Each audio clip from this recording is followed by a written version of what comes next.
Welcome to my channel Midnight Stories, where you find horror stories that scare you. Before watching, please press like to support me in producing more stories. This helps in spreading the video and reaching more people. Thank you for your support and enjoy watching. October 12th, 1999. My name is Jeremiah Holt. I'm a divorced mechanic with no kids, living in a small town near the Ozark Mountains. I've always been a bit of a loner, finding solace in the quiet of nature rather than the bustle of town life. That's why I bought that little cabin up in the woods a few years back. It was nothing fancy, just a simple one-room structure with a small kitchen area, a fireplace, and a cramped bathroom. But it was mine, and it was my escape. I remember the day everything changed like it was yesterday. It was October 12th, 1999, the start of deer season. Though I owned a hunting rifle, I wasn't much of a hunter myself. For me, the season was more an excuse to retreat to my cabin, enjoy the crisp autumn air, and maybe have a few beers by the campfire. The drive up to the cabin that day was uneventful. The narrow, winding road snaked through the mountains, fiery fall colors painting the landscape in shades of red, orange, and gold. As I pulled up to the cabin, I felt the familiar sense of peace wash over me. The woods were old here, ancient really. They had a presence about them, a weight of history and secrets that both calmed and intrigued me. I spent the first few days doing what I always did, hiking the nearby trails, chopping firewood, and fixing up little things around the cabin. There was always something that needed attention. This time it was a leaky spot in the roof that I patched up. The work felt good, honest.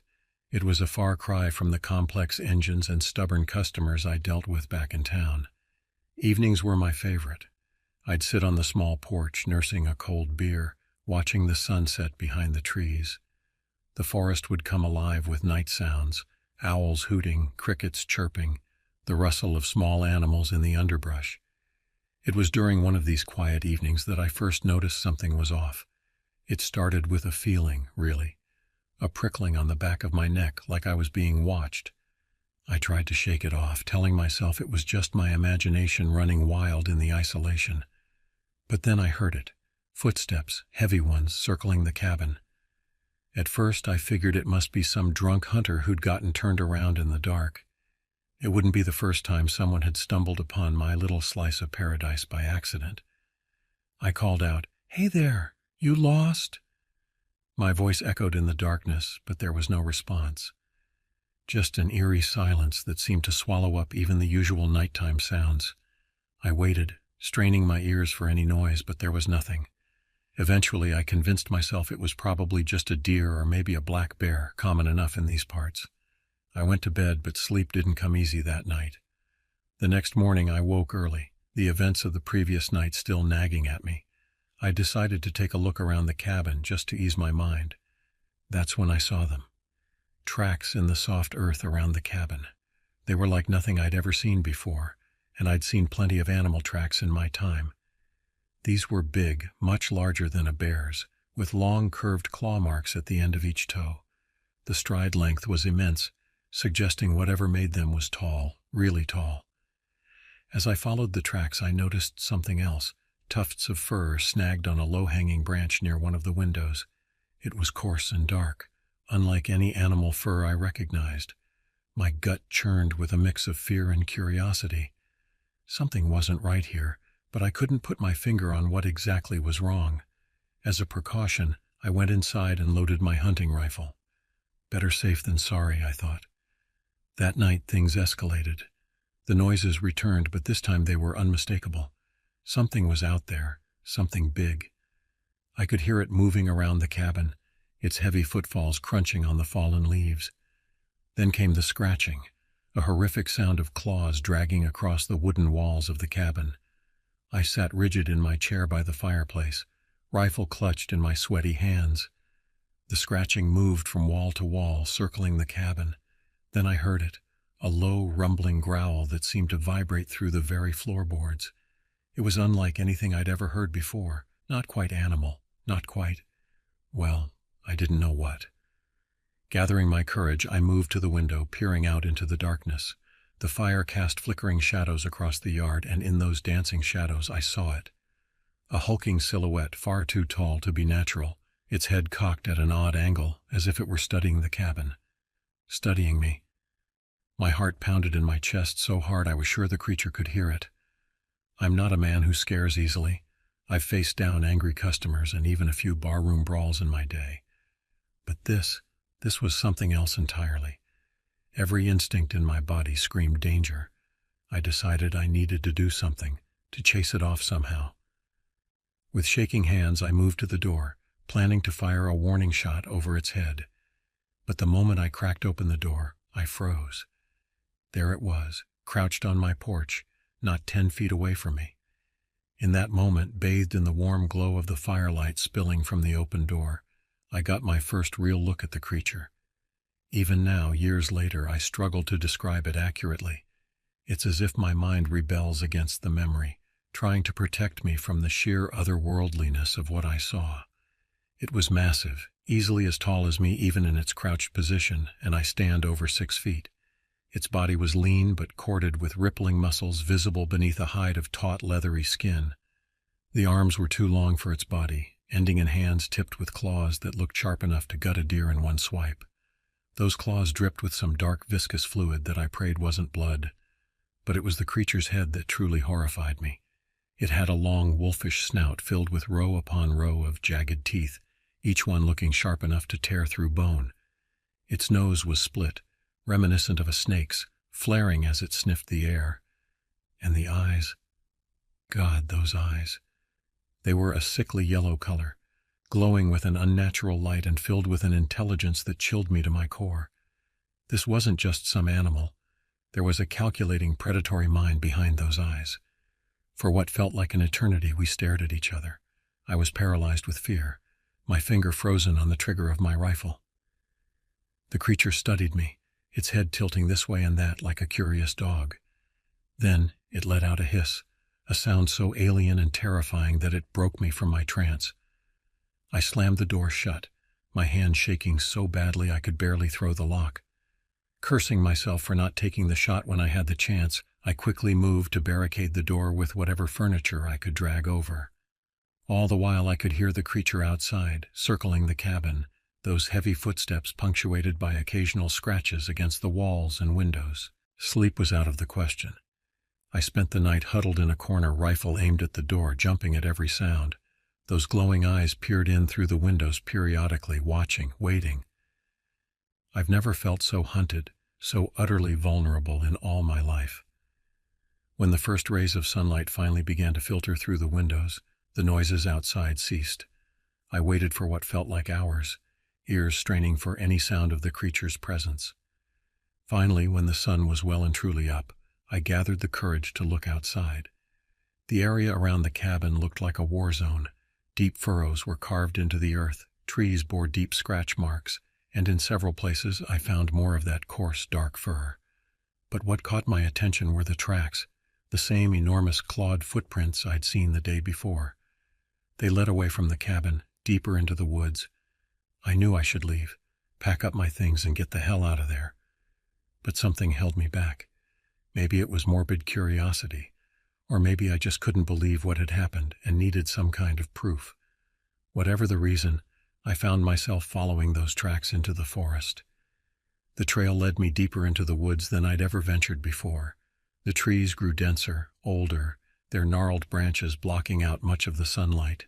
The air felt heavy, oppressive, as if the forest itself was trying to warn me away. Still I pressed on, following those massive footprints. After about an hour of hiking, I came upon a small clearing. There, half hidden by thick underbrush, was the mouth of a cave. The tracks led directly to it, disappearing into the inky blackness beyond. The entrance was larger than I expected, easily big enough for something as large as the creature I'd seen to pass through comfortably. I'm not sure what I expected to find, but standing there, staring into that yawning darkness, I felt a deep sense of wrongness. This place didn't feel natural. The air around the cave entrance was noticeably cooler, and there was a faint, acrid smell that made my nose wrinkle. I wasn't completely reckless. I knew better than to venture into an unknown cave, especially one that might house the creature I'd encountered. So I kept my distance, observing from the edge of the clearing. That's when I saw something that turned my blood to ice. Just outside the cave entrance, partially hidden by some low bushes, was a pile of bones. At first glance, I thought they might be deer bones, not uncommon in these woods. But as I looked closer, I realized with growing horror that not all of them were animal bones. Some were unmistakably human. My mind reeled, trying to process what I was seeing. How long had this thing been out here? How many people had fallen victim to it? And why hadn't anyone noticed? As these questions swirled in my head, a movement at the cave entrance caught my eye. Something was emerging from the darkness. Time seemed to slow as the creature stepped into the dim light of the clearing. It was even more terrifying in broad daylight, its true form no longer hidden by shadows. But what it was dragging behind it, that's the image that still haunts my nightmares. It was the body of a man, or what was left of him. He was dressed in hunter's orange, his clothes torn and soaked with blood. One of his legs was missing entirely, and his face. I try not to remember his face.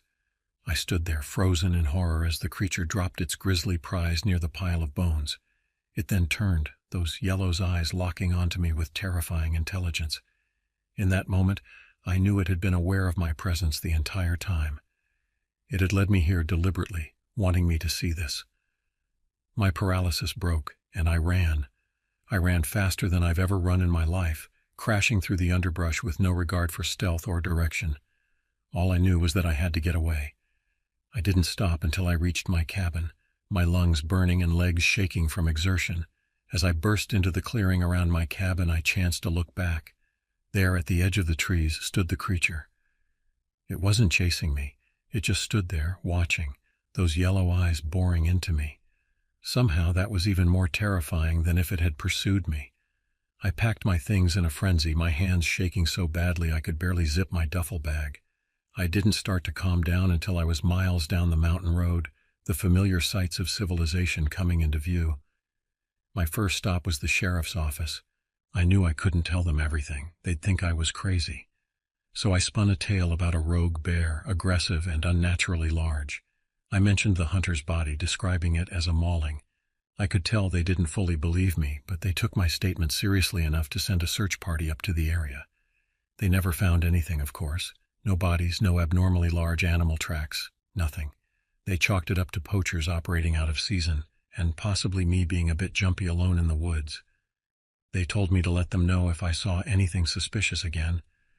I sold that cabin as quickly as I could, practically giving it away. I couldn't stand the thought of owning it anymore, of anyone else staying there unaware of what lurked in those woods. I've never gone back to those mountains, and I never will. It's been years since that October night, but the memory of what I saw never fades. Some nights I wake in a cold sweat, certain I can see those yellow eyes watching me from the dark corners of my room. I've moved to a different town, tried to start over, but the fear lingers. Sometimes, when I'm driving late at night and pass a particularly dense patch of woods, I can't help but wonder, is it out there? Has it spread beyond those Ozark forests? Is it hunting even now, adding to that gruesome pile of bones in its cave? I don't know if what I encountered was some undiscovered animal, a creature from Native American legend come to life, or something even more inexplicable. All I know is that there are things in this world that defy explanation, things that lurk in the shadows of what we think we know. And once you've seen them, truly seen them, you can never unsee them. So I leave you with this warning. Be careful in the deep woods. Respect the old forests and the secrets they keep. And if you're ever alone in the wilderness and feel that prickling sensation of being watched, trust your instincts. Run, run, and don't look back, because sometimes the monsters are real.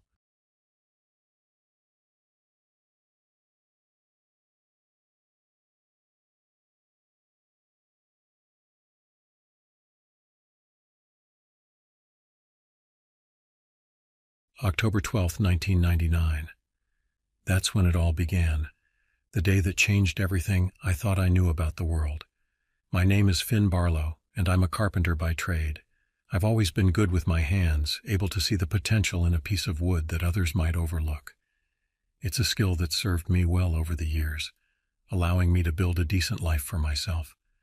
But on that crisp autumn day, as I drove my battered pickup truck along winding mountain roads, I had no idea that I was heading towards something that would shatter my understanding of reality. The job seemed straightforward enough. An old house tucked away in the White Mountains of New Hampshire needed extensive renovation work before winter set in. The pay was good, better than usual for this kind of gig, which should have been my first warning sign. But I was too focused on the opportunity to question it. The chance to work in solitude, surrounded by nature, was appealing. I've always been more comfortable with the quiet company of tools and timber than with the chaos of city life. As I navigated the narrow, twisting roads that led deeper into the mountains, I couldn't help but feel a sense of unease creeping over me. The forests here were old, the trees towering sentinels that seemed to watch my progress with ancient, knowing eyes. Shadows deepened quickly as the sun dipped behind the peaks, and I found myself unconsciously pressing the accelerator, eager to reach my destination before full dark. The locals I'd encountered in the last town before the wilderness took over had been odd. Friendly enough on the surface, but there was a wariness in their eyes when I mentioned where I was headed. One old-timer at the general store, his face weathered like old leather, had fixed me with a hard stare. "You be careful up there, son," he'd said, his voice low and gravelly. "Folks have been known to vanish in those parts. Been happening for centuries, some say." I'd laughed it off at the time, chalking it up to small-town superstition. But now, as the shadows lengthened and the forest pressed in around me, those words took on a more ominous tone. Finally, after what felt like hours of driving, I spotted the turnoff. A barely visible dirt road, more of a trail really, snaking off into the gloom. My headlights caught the reflective surface of a battered mailbox, the numbers matching those I'd been given. This was it. The house, when I finally laid eyes on it, was a sorry sight. 2 stories of weathered clapboard siding, windows dark and lifeless, a sagging porch that looked ready to collapse at any moment. It hunched there in a small clearing, as if trying to shrink away from the encroaching forest. But to my carpenter's eye, I could see the bones of something beautiful beneath the neglect. With some hard work and skill, this place could be transformed. I parked my truck and climbed out, stretching muscles stiff from the long drive. The air was crisp, carrying the scent of pine and decaying leaves. As I breathed deeply, savoring the clean mountain air, a twig snapped somewhere in the surrounding woods. I whipped my head around, suddenly alert, but saw nothing but deepening shadows among the trees. Shaking off the momentary unease, I set about unloading my gear. Tools, supplies, enough food to last me a couple of weeks at least. The owner had assured me the place had running water and a generator for electricity, but I'd learned long ago to be prepared for anything on remote jobs like this. As I worked, I couldn't shake the feeling of being watched. Every so often I'd pause, certain I'd caught a flicker of movement out of the corner of my eye, but each time I looked directly, there was nothing there, just trees and shadows growing darker by the minute. "Get a grip, Finn," I muttered to myself, hefting my toolbox. "You're letting those old stories get to you." But even as I climbed the creaking steps and unlocked the front door, I couldn't quite convince myself that everything was as it should be. Something about this place, about these mountains, felt wrong. Off-kilter in a way I couldn't quite put my finger on. If I'd known then what I know now, I would have turned around, gotten back in my truck, and driven until this God-forsaken place was nothing but a speck in my rearview mirror. But I didn't know. So I stepped across the threshold into the musty darkness of the old house and unknowingly set in motion a chain of events that would change my life forever. The interior of the house was a time capsule, layers of history visible in the peeling wallpaper and worn floorboards. Dust motes danced in the beam of my flashlight as I made my way through the rooms, taking stock of the work ahead. It was extensive, but nothing I couldn't handle, or so I thought. I spent that first night on a camping cot in what would eventually become the living room, surrounded by my tools and the creaking sounds of the old house settling. Sleep came fitfully, punctuated by strange dreams of moving shadows and glowing eyes watching me from the darkness. Morning brought a semblance of normalcy. Sunlight streamed through the grimy windows, transforming the house from a den of shadows into a more benign, if dilapidated, structure. I set to work with enthusiasm, tearing out rotted boards and shoring up weak spots in the foundation. The days began to blur together, each one a rhythm of physical labor that left me exhausted but satisfied. I made good progress, and for a while I managed to convince myself that my unease that first night had been nothing more than the product of an overactive imagination. But as the first week drew to a close, things began to change. It started small, almost imperceptible. Tools that weren't quite where I'd left them, the sensation of eyes on the back of my neck when I worked outside. And the dreams, they grew more vivid, more terrifying. I'd wake in a cold sweat, the echo of an inhuman howl ringing in my ears. Then came the morning I found the tracks. I'd stepped outside at dawn, stretching in the cool mountain air, when something caught my eye. There, in a patch of soft earth near the tree line, was a series of prints unlike anything I'd ever seen. They were huge, easily twice the size of my own foot, with 5 long toes ending in deep claw marks. The shape was almost human, but distorted, wrong in a way that sent a chill down my spine. I tried to rationalize it. Some local playing a prank on the new guy, maybe. Or a bear, though I knew deep down that no bear made tracks like these. As I stood there, staring at those impossible prints, the feeling of being watched intensified. The hairs on the back of my neck stood up, and I had the overwhelming urge to run, to get in my truck and never look back. But I didn't. Whether it was stubbornness, curiosity, or simply the need for the paycheck, I stayed. And in doing so, I set myself on a collision course with something ancient and terrifying, something that would shatter my understanding of the world and leave me forever changed. Little did I know, my real ordeal was just beginning. The days that followed the discovery of those tracks were filled with a growing sense of dread. I tried to focus on my work, pushing myself harder than ever in an attempt to finish the job quickly and get out of there. But I couldn't shake the feeling that something was watching me, waiting. It was about a week after I'd found the tracks that things came to a head. I'd been working late into the evening, trying to finish up some repairs in the kitchen. The rhythmic sound of my hammer striking nails had become almost meditative, allowing me to momentarily forget my fears.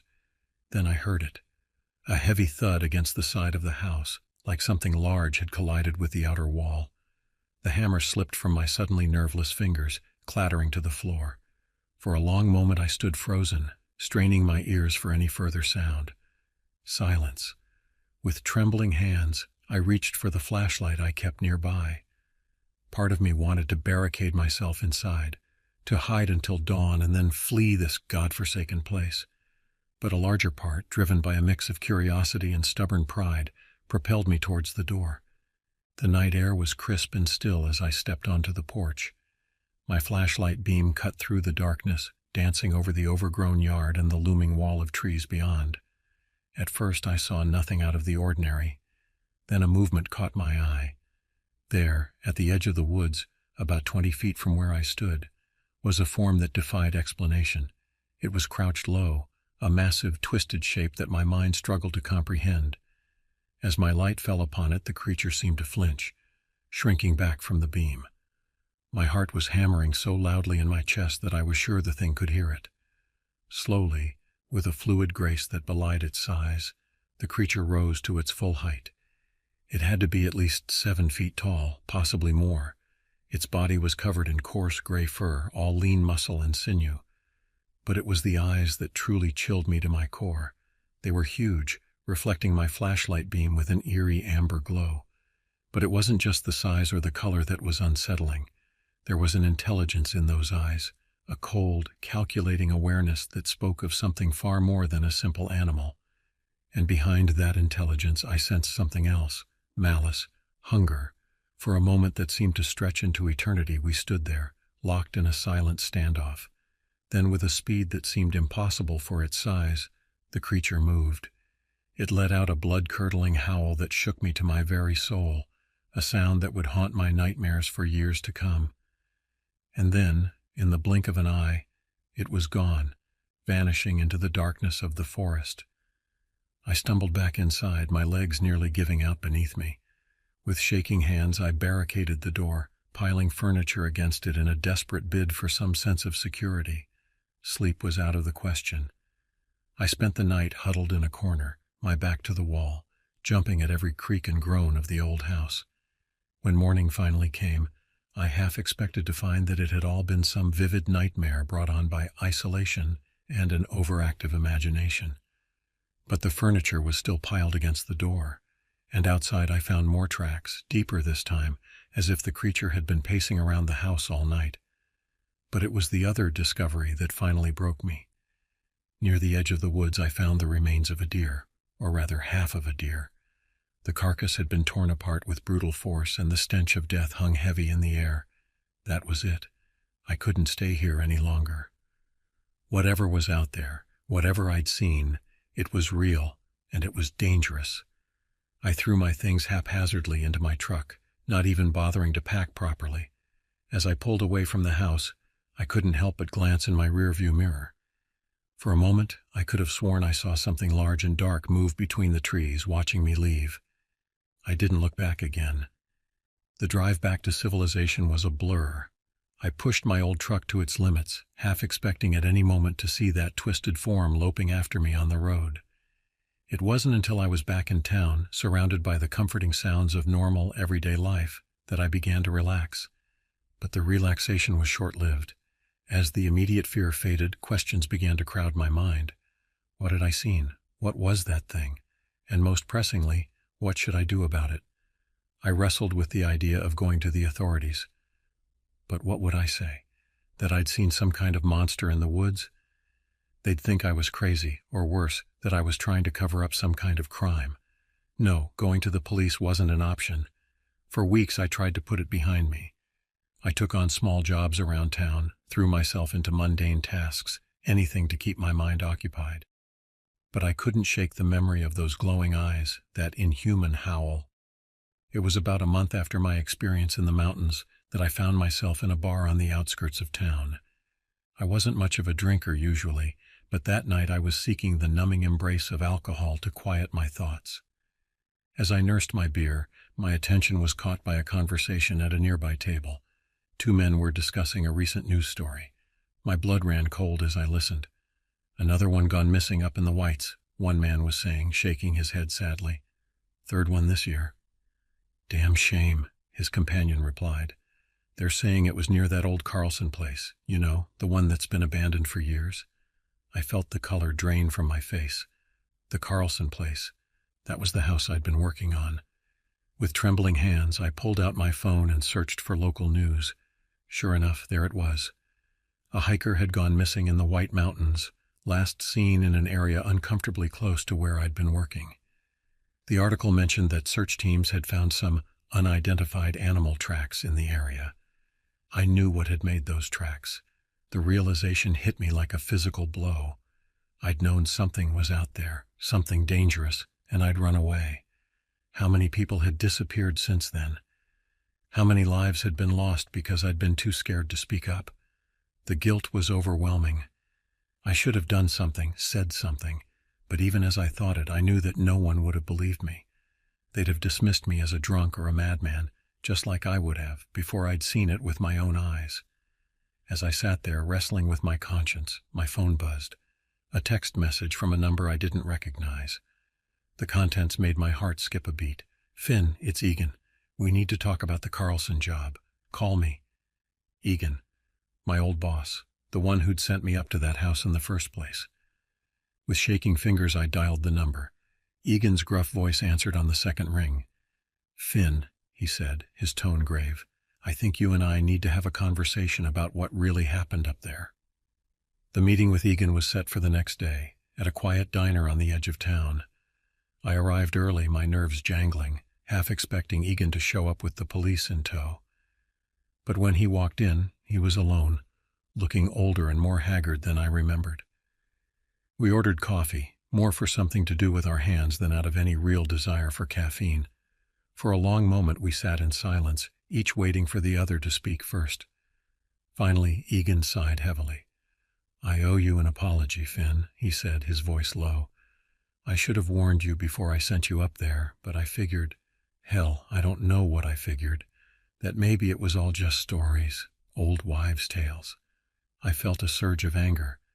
You knew, I said, my voice tight. You knew there was something up there, and you sent me in blind. Egan nodded, his eyes downcast. I knew the stories, been hearing them all my life, but stories are just stories, right? At least that's what I told myself. Needed that job done, and you're the best I've got. Damn near got you killed. I wanted to be furious with him, but the guilt in his eyes was genuine. And if I was honest with myself, I probably wouldn't have believed him if he'd told me the truth beforehand. "What is it?" I asked, leaning in close. "That thing I saw. What the hell was it?" Agan glanced around as if checking for eavesdroppers before answering. The old-timers have a name for them. Skinwalkers, they call them. Not quite human, not quite animal. Something in between. Been here longer than us, they say. And they're hungry. Always hungry. I felt a chill run down my spine at his words. Why doesn't anyone do anything? People are dying up there. Egan shook his head sadly. You think no one's tried? Over the years there have been hunting parties, expeditions. They all end the same way. Either the hunters come back empty-handed, or they don't come back at all. We lapsed into silence, each lost in our own thoughts. The gravity of the situation weighed heavily on me. There was something out there, something dangerous, and it seemed like there was nothing we could do about it. But as I sat there, staring into my cooling coffee, a resolve began to form in my mind. I couldn't just walk away from this, not again. I'd run once and people had died. I couldn't live with myself if I didn't at least try to do something. I'm going back, I said, the words surprising me even as they left my mouth. Egan's head snapped up, his eyes wide with alarm. Are you out of your mind? Didn't you hear a word I said? It's suicide. Maybe, I admitted, but I can't just sit here and do nothing, not when I know what's out there, not when people are dying. For a long moment Egan stared at me, his expression unreadable. Then slowly he nodded. You're either the bravest man I've ever met or the craziest, he said. But if you're set on this, well, I reckon I owe you. I'm coming with you. I started to protest, but he held up a hand to silence me. I sent you up there once without knowing the full story. I'm not making that mistake again. Besides, he added with a grim smile, 2 pairs of eyes are better than 1 when you're hunting monsters. And so, with a mixture of determination and fear, we began to plan our return to the White Mountains. Little did we know we were about to embark on a journey that would test us to our very limits and force us to confront horrors beyond our wildest nightmares. The drive back up to the mountains was tense, to say the least. Egan and I had spent the past week preparing, gathering supplies and weapons. We had hunting rifles, silver bullets, at Egan's insistence. Apparently silver was supposed to be effective against skinwalkers, and enough provisions to last us a couple of weeks. As we wound our way up the familiar mountain roads, I couldn't help but feel a sense of dread settling over me. The forest seemed darker, more menacing than I remembered. Every shadow held the potential for danger. Every rustle in the undergrowth sent my heart racing. We arrived at the old Carlson place just as the sun was beginning to set. The house looked even more dilapidated than when I'd left it, as if the very land was trying to reclaim it. We set up camp in what had once been the living room, boarding up the windows and setting up a series of alarms around the perimeter. That first night was the hardest. Every creak of the old house, every whisper of wind through the trees had us on edge. We took turns keeping watch, our rifles close at hand. But nothing came. Days passed, blending into one another.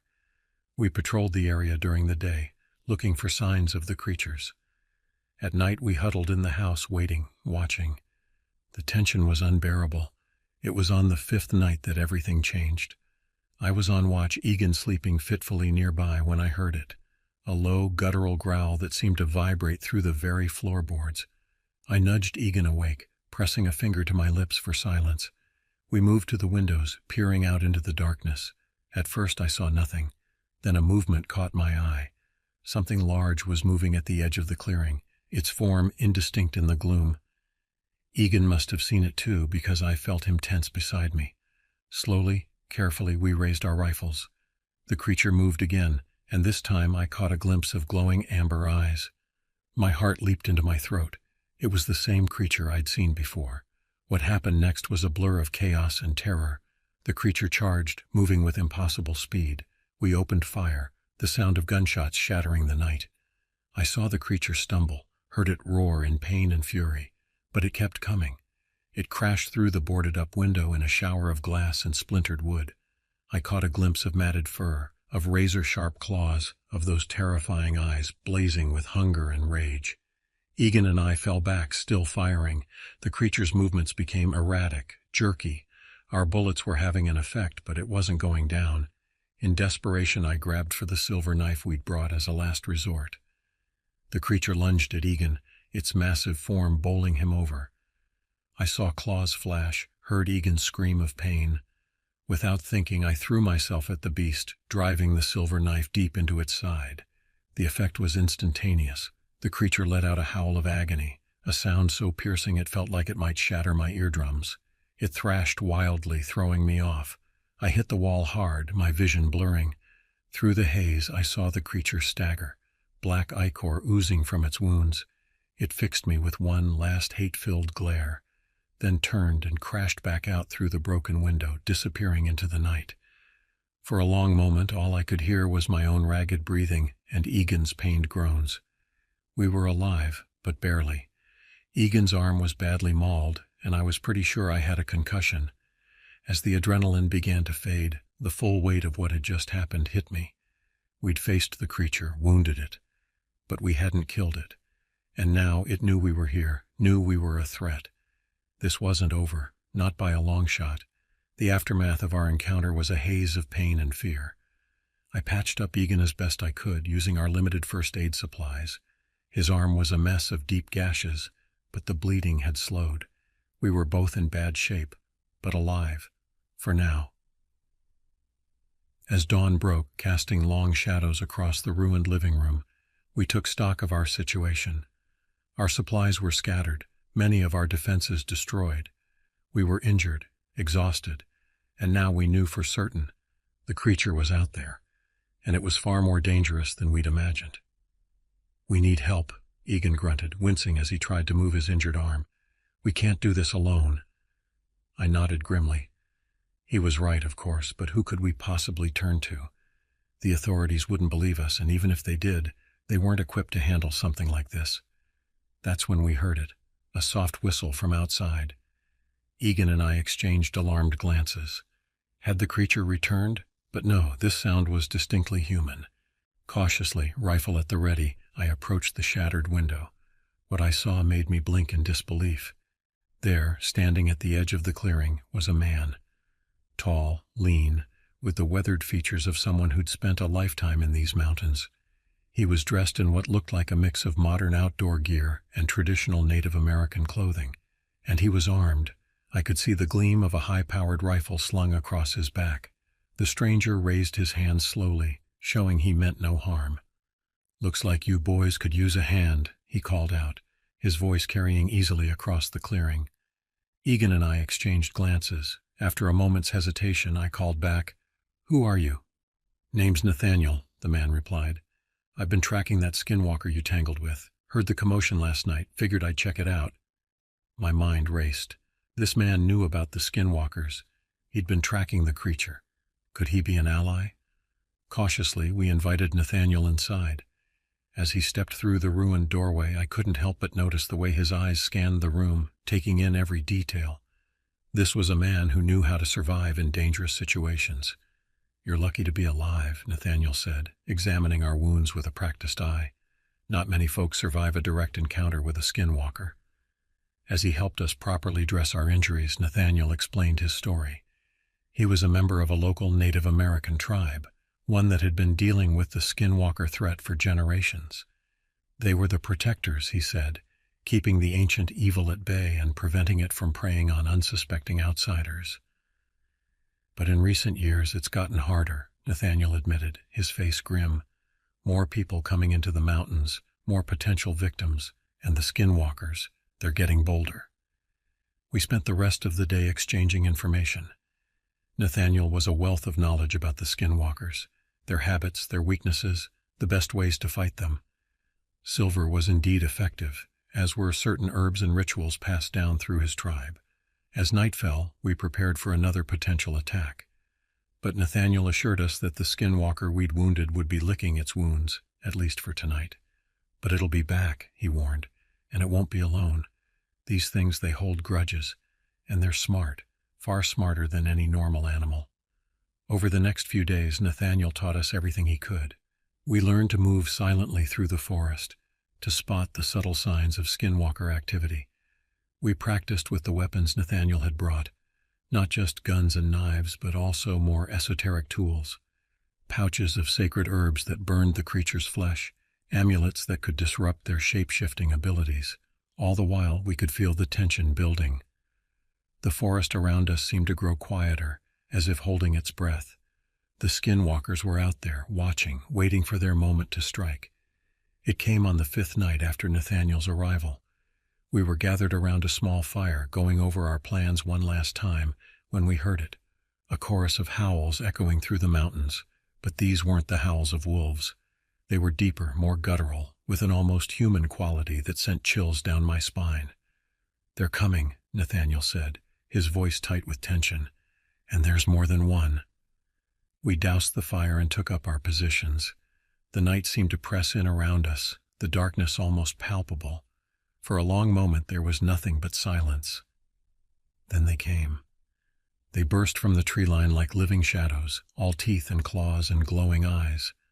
I caught glimpses of twisted, half-human forms before the night erupted into chaos. Gunshots rang out, the flash of muzzles briefly illuminating the scene. I saw one of the creatures stumble as Egan's shot found its mark, but it kept coming.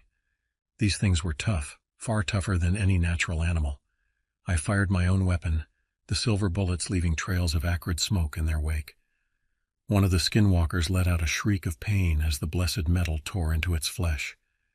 But for every one we wounded, it seemed like 2 more took its place. Nathaniel was a whirlwind of motion, his movements fluid and precise. He wielded an ancient-looking blade that seemed to glow faintly in the darkness, and wherever it struck, the skinwalkers recoiled in agony. But we were outnumbered, and the skinwalkers were driven by a primal hunger and rage that seemed to give them superhuman strength. Slowly but surely, they began to push us back towards the house. Just when it seemed like we might be overwhelmed, Nathaniel shouted something in a language I didn't understand. He threw a handful of powder into the air, and suddenly the clearing was filled with a blinding light. The skinwalkers howled in pain and confusion, their sensitive eyes unable to cope with the sudden illumination. It was the opening we needed. We pressed our advantage, driving the creatures back. Silver bullets found their marks, blessed blades bit deep. One by one, the skinwalkers began to fall. The battle seemed to last for hours, though it was probably only minutes. By the time it was over, the ground was littered with the twisted bodies of the fallen skinwalkers. Those that could still move had retreated into the forest, leaving behind only the stench of blood and the echoes of their inhuman cries. We were battered, bleeding, but alive. As the adrenaline began to fade, I looked around at my companions. Egan was leaning heavily against a tree, his breath coming in ragged gasps. Nathaniel stood tall, his blade dripping with dark ichor, his eyes scanning the tree line for any sign of renewed threat. And me? I felt different, changed. The world I'd known, the reality I'd understood, had been shattered. But in its place, a new understanding was forming. These creatures, these skinwalkers, they were real, they were a threat, and we had fought them. As dawn began to break, casting long shadows across the blood-soaked clearing, Nathaniel turned to us. "It's not over," he said, his voice grave. "We've won a battle, but the war, it's just beginning." I nodded, feeling the weight of his words. I knew then that I couldn't go back to my old life. Not now, not after what I'd seen and done. This was my fight now, our fight. The skinwalkers were still out there, in the deep, dark places of the world, and as long as they threatened innocent lives, we would be there to stand against them. As we began to clean up and treat our wounds, I couldn't help but cast one last glance at the forest. For a moment I thought I saw a pair of glowing eyes watching us from the shadows, but then they were gone, leaving me to wonder if it had been real or just a trick of the light. One thing was certain, our lives would never be the same again. The shadows of White Mountain had changed us forever, setting us on a path we could never have imagined. And somewhere out there in the darkness, the skinwalkers were waiting, biding their time until our next encounter.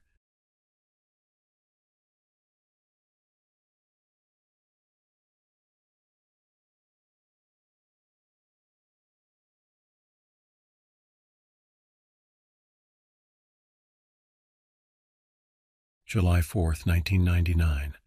A date forever etched in my memory. I'm Carter Reynolds, and this is my story. It's not an easy one to tell, but I feel compelled to share it, if only to warn others about what might be lurking in the shadows of our world. I had been living in my grandfather's old cabin, nestled deep in the Ozark mountain forests of Arkansas for about 6 months. After leaving the military, I craved solitude and a quiet place to readjust to civilian life. The cabin, with its rustic charm and isolation, seemed perfect. Most days were peaceful. I'd spend my time fishing in the nearby lake, hiking the surrounding trails, or working on repairs around the property. The routine was comforting, a stark contrast to the chaos and unpredictability of my time in service.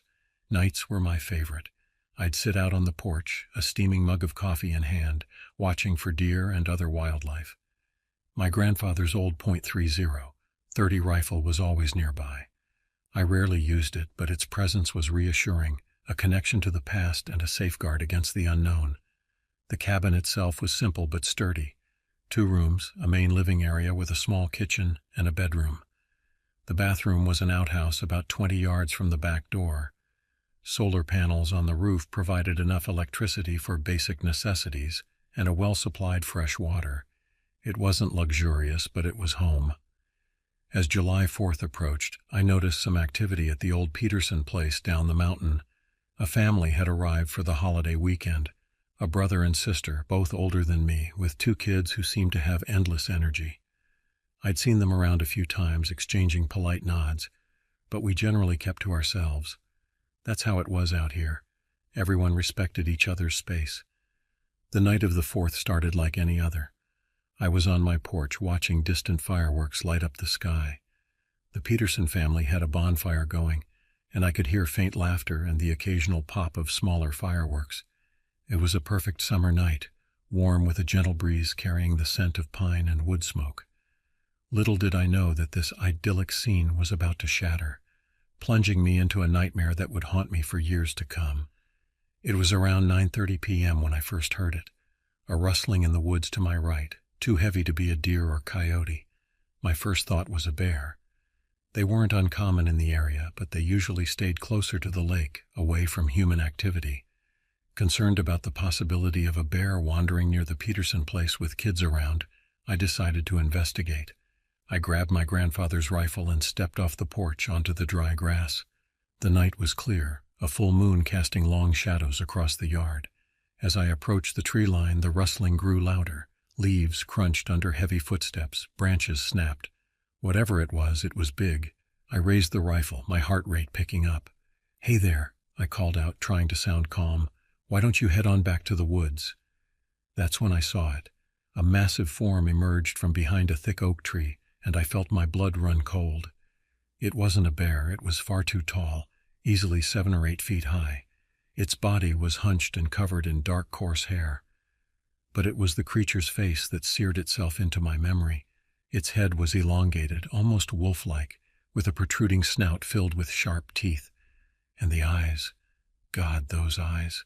They caught the moonlight and gleamed a deep, unnatural red. I'd never seen anything like it in all my years in these woods or during my time in the military. I froze, my finger hovering over the rifle's trigger. The creature tilted its head, studying me with an unsettling intelligence. For a moment, neither of us moved. Then, in a blur of motion that belied its size, it vanished back into the tree line. I stood there, stunned, my heart pounding in my ears. What the hell had I just seen? My mind raced through possibilities. A bear with some kind of deformity, a mountain lion, even a person in some elaborate costume. But deep down I knew none of those explanations fit. The distant sound of laughter from the Peterson place snapped me back to reality. Whatever that thing was, it was heading in their direction. I had to warn them. I started down the path towards the Peterson property, my steps quickening as adrenaline coursed through my veins. The rifle felt heavy in my hands, and I found myself questioning whether I had actually seen what I thought I saw. Maybe the isolation was getting to me, playing tricks on my mind. Those doubts evaporated the moment I heard the first scream. It was high-pitched, clearly one of the children. Then a woman's voice shouting in panic, and beneath it all a deep, guttural roar that sent chills down my spine. It was the same creature I had seen. I was sure of it. I broke into a run, branches whipping at my face as I tore through the underbrush. The sounds of chaos grew louder.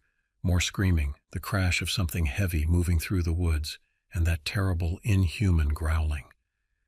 As I burst into the clearing where the Peterson family had set up their campfire, the scene before me was like something out of a nightmare.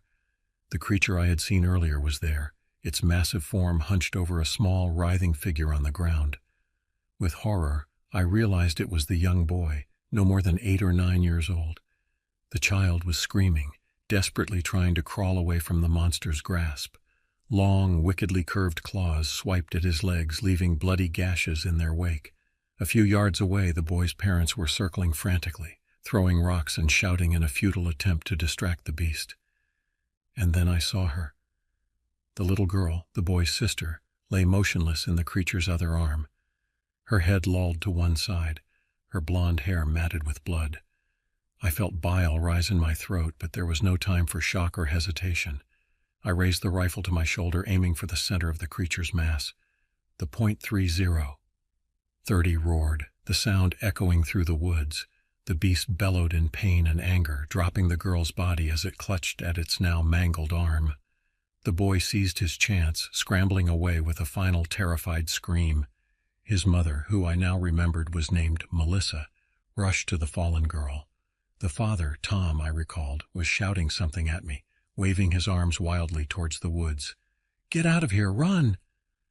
But I couldn't leave them defenseless. I chambered another round, preparing to fire again. The creature, however, had other plans. Those hellish red eyes fixed on me, and with a speed that seemed impossible for its size, it charged. I fired again, but in the chaos and dim light, my shot went wide. In an instant it was upon me. I swung the rifle up, using it as a makeshift shield. The butt of the gun connected with a clawed hand reaching for my throat, deflecting it just enough. But I wasn't fast enough to avoid the other massive paw that raked across my chest and shoulder. Pain exploded through my body as I felt the creature's claws tear through flesh and muscle. The force of the blow sent me sprawling to the ground, my vision blurring from the shock and agony. I looked up to see the monster looming over me, its foul breath hot on my face. Drool dripped from its enormous, sharp-toothed maw. This was it, I thought. After surviving war zones and coming home to find peace, I was going to die here in the dirt, ripped apart by some ungodly beast in the Ozark backwoods. Just as the creature reared back for what I was sure would be the killing blow, another gunshot rang out, not from my rifle, but a deeper, more powerful blast. The monster jerked back, howling in pain and rage. Through my haze of pain, I saw Tom. He stood a few yards away, his face a mask of terror and determination, wielding a shotgun. He fired again and again, each blast causing the creature to stagger and shriek. "Carter," Tom shouted, his voice barely audible over the monster's wails and the ringing in my ears. "Run! Get help!" Adrenaline surged through me, momentarily dampening the burning agony in my chest and shoulder. I scrambled to my feet, each movement sending fresh waves of pain through my body. But I knew I had to move, had to get away and find help. I ran like I'd never run before, crashing blindly through the dark woods. Branches whipped at my face, roots threatened to trip me with every step, but I didn't slow down. Behind me I could still hear the creature's roars and Tom's shotgun blasts, but they grew fainter as I put distance between us. I had no idea if I was heading in the right direction, if I was going deeper into the wilderness or back toward civilization. All I knew was that I had to keep moving, had to find help before it was too late for the Peterson family. I don't know how long I ran. Time became meaningless, measured only in ragged breaths and the pounding of my heart. The pain in my chest was excruciating, each step sending fresh jolts of agony through my body. But the fear of what lay behind me was greater than any physical discomfort. Eventually, I stumbled upon the rough dirt road that led back to my cabin. A surge of relief washed over me, momentarily pushing aside the pain and exhaustion. I forced myself onward, knowing that my phone, my link to the outside world and potential help, was waiting in the cabin. As I approached the familiar clearing, I saw the outline of my cabin against the star-filled sky. It had never looked so welcoming. I staggered up the porch steps, fumbling with the door handle. My vision was starting to blur, black spots dancing at the edges. I practically fell through the doorway, my bloodied hand leaving a smear on the frame. I tried to call out to explain about the creature and the Peterson family, but the words caught in my raw, burning throat. The last thing I remember is collapsing against the wall, the world fading to darkness around me. I woke up in the county hospital, disoriented and in pain. The next few days passed in a haze of morphine, worried doctors, and confused questions. I drifted in and out of consciousness, plagued by nightmares of glowing red eyes and savage claws. When I was finally lucid enough to string together coherent thoughts, a county sheriff named Grady came to see me. He was a stocky man with a thick Ozark accent and eyes that had seen too much. He'd heard my delirious ramblings when I was brought in, and at first I think he wrote them off as the product of shock and blood loss. But something had changed his mind. Tom Peterson had survived the attack and made it back to his home. He corroborated my story, describing the creature in chilling detail that matched my own recollections. The reality of what we'd seen was too terrifying, too unbelievable, for either of us to have made it up. Grady told me they'd launched a search. He'd called in reinforcements, even alerted the National Guard. They went into those woods armed to the teeth, tracked for 2 solid days, but they found nothing. No fur, no blood, no tracks, nothing to justify the hunt or explain what had happened that night. The official story was that it had been a bear attack, possibly a large cat that had wandered out of its usual territory. The fireworks, they said, must have spooked it, causing it to lash out. It was easier to believe, I suppose, than the truth. But I knew what I had seen, and so did Tom. The little girl hadn't survived. Her name was Lily, and she was only 6 years old. Her brother, Michael, was physically recovering from his injuries, but the trauma of that night would likely stay with him forever. The Petersons left the area soon after, disappearing without a trace. I don't blame them. I couldn't stay either. As soon as I was well enough to leave the hospital, I sold the cabin. I couldn't bear the thought of going back there, of living with the memories and the fear of what might still be lurking in those woods. I moved to the city, surrounded myself with noise and people and light, anything to keep the darkness at bay. But the scars remained, both physical and mental. The long gashes across my chest and shoulder healed into thick, ropey scars that ached when the weather changed. The nightmares came less frequently as the years passed, but they never truly went away. Some nights I still wake up in a cold sweat, the phantom sensation of hot breath on my face, and the sound of inhuman growls echoing in my ears. In the years that followed, I became obsessed with finding an explanation for what had happened that night. I scoured local newspapers, online forums, and obscure cryptozoology websites, searching for any hint of similar encounters. I reached out to wildlife experts, folklorists, and even a few self-proclaimed monster hunters, hoping someone could shed light on what we had seen. Most dismissed my story outright. A few suggested it might have been a particularly large black bear with some kind of deformity or disease. Others proposed more outlandish theories, everything from escaped government experiments to interdimensional beings. None of it felt right. I tried to track down the Peterson family, hoping to compare notes with Tom or see how they were coping. But it was like they had vanished into thin air. No forwarding address, no social media presence, nothing. It was as if they were running from something, trying to erase all traces of their existence. My search led me down some dark paths. I found myself in seedy bars on the outskirts of small Ozark towns, listening to hushed stories of things that shouldn't exist. I hiked into remote areas, following vague leads and half-remembered sightings. More than once I found myself alone in the woods as night fell, my heart racing at every snapped twig or rustling leaf, but I never found any concrete evidence. No photographs, no DNA samples, nothing that could prove beyond a shadow of a doubt that what Tom and I had seen was real. The lack of proof was maddening, but in a way it was also a relief. Part of me didn't want to confirm that such a creature truly existed. As the years passed, my obsession gradually faded.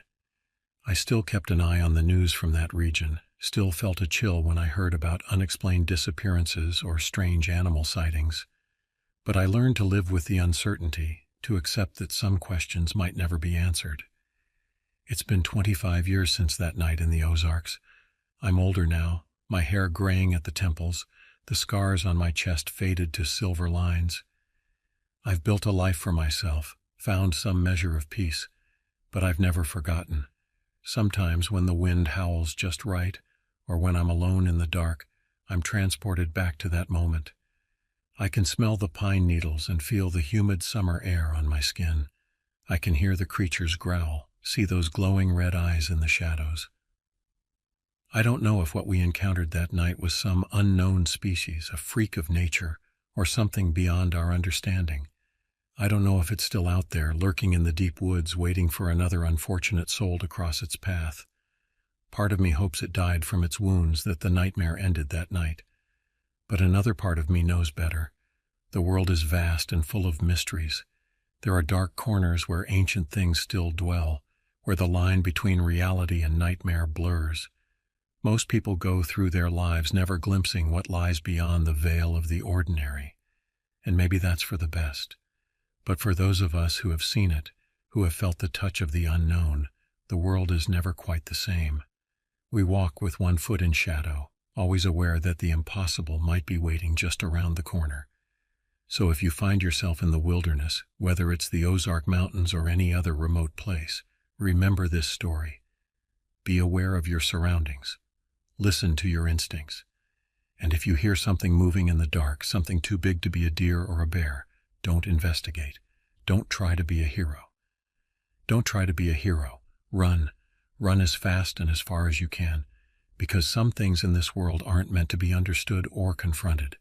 I've often wondered why I survived that night when others didn't. Was it luck, fate, or was I spared for a reason? To be a witness, perhaps, to carry this story and its warning to others who might listen. Last year I received an unmarked envelope in the mail. Inside was a single sheet of paper with a brief handwritten note. "Carter, it's still out there. Be careful. T." No return address, no further explanation, but I knew immediately who it was from. Tom Peterson, reaching out after all these years. The message sent a chill down my spine, confirming my deepest fears. Whatever we encountered that night wasn't a one-time occurrence. It wasn't some freak accident or a creature that had since died or been captured. It was still out there. I debated long and hard about what to do with this information. Should I alert the authorities, try to mount another search, or simply keep the knowledge to myself, buried deep like so many other secrets? In the end, I decided to share my story, not with the police or the media, but with you, whoever you are reading these words, because knowledge is power, and in this case, it might just save your life. I don't expect you to believe everything I've written here. Hell, there are days I have trouble believing it myself. But I ask you to keep an open mind, to remember that the world is bigger and stranger than we often allow ourselves to imagine. And if you ever find yourself in the wilderness, whether it's the Ozarks or anywhere else, and you hear something moving in the shadows, something that makes the hair on the back of your neck stand up and your heart race, don't dismiss it. Don't try to rationalize it away. Trust your instincts. They might just save your life. As for me, I've made my peace with what happened. I can't change the past, can't bring back those we lost that terrible night. But I can honor their memory by sharing this story, by keeping the truth alive. I still dream about it sometimes, about red eyes gleaming in the darkness, about claws and teeth and terror. But I've learned to live with those dreams, to use them as a reminder of the thin line between the world we think we know and the shadows that lie beyond. So I'll keep watching, keep listening, and if I ever hear of another sighting, another encounter with something that shouldn't exist, I'll be ready. Not to fight it, I learned that lesson the hard way, but to warn others, to keep the memory alive, because out there in the deep woods and dark hollows something is waiting, something ancient and terrible and hungry. And it's patient, oh so patient, so be careful out there, watch the shadows, listen to the silence. And remember, not all monsters are mere legends, some of them are all too real.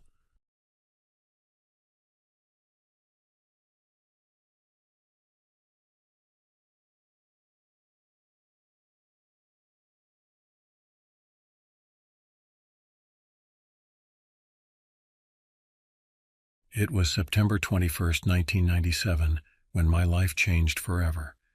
I'm Ellis, and if I wasn't such a stubborn old mule, I wouldn't have this story to tell.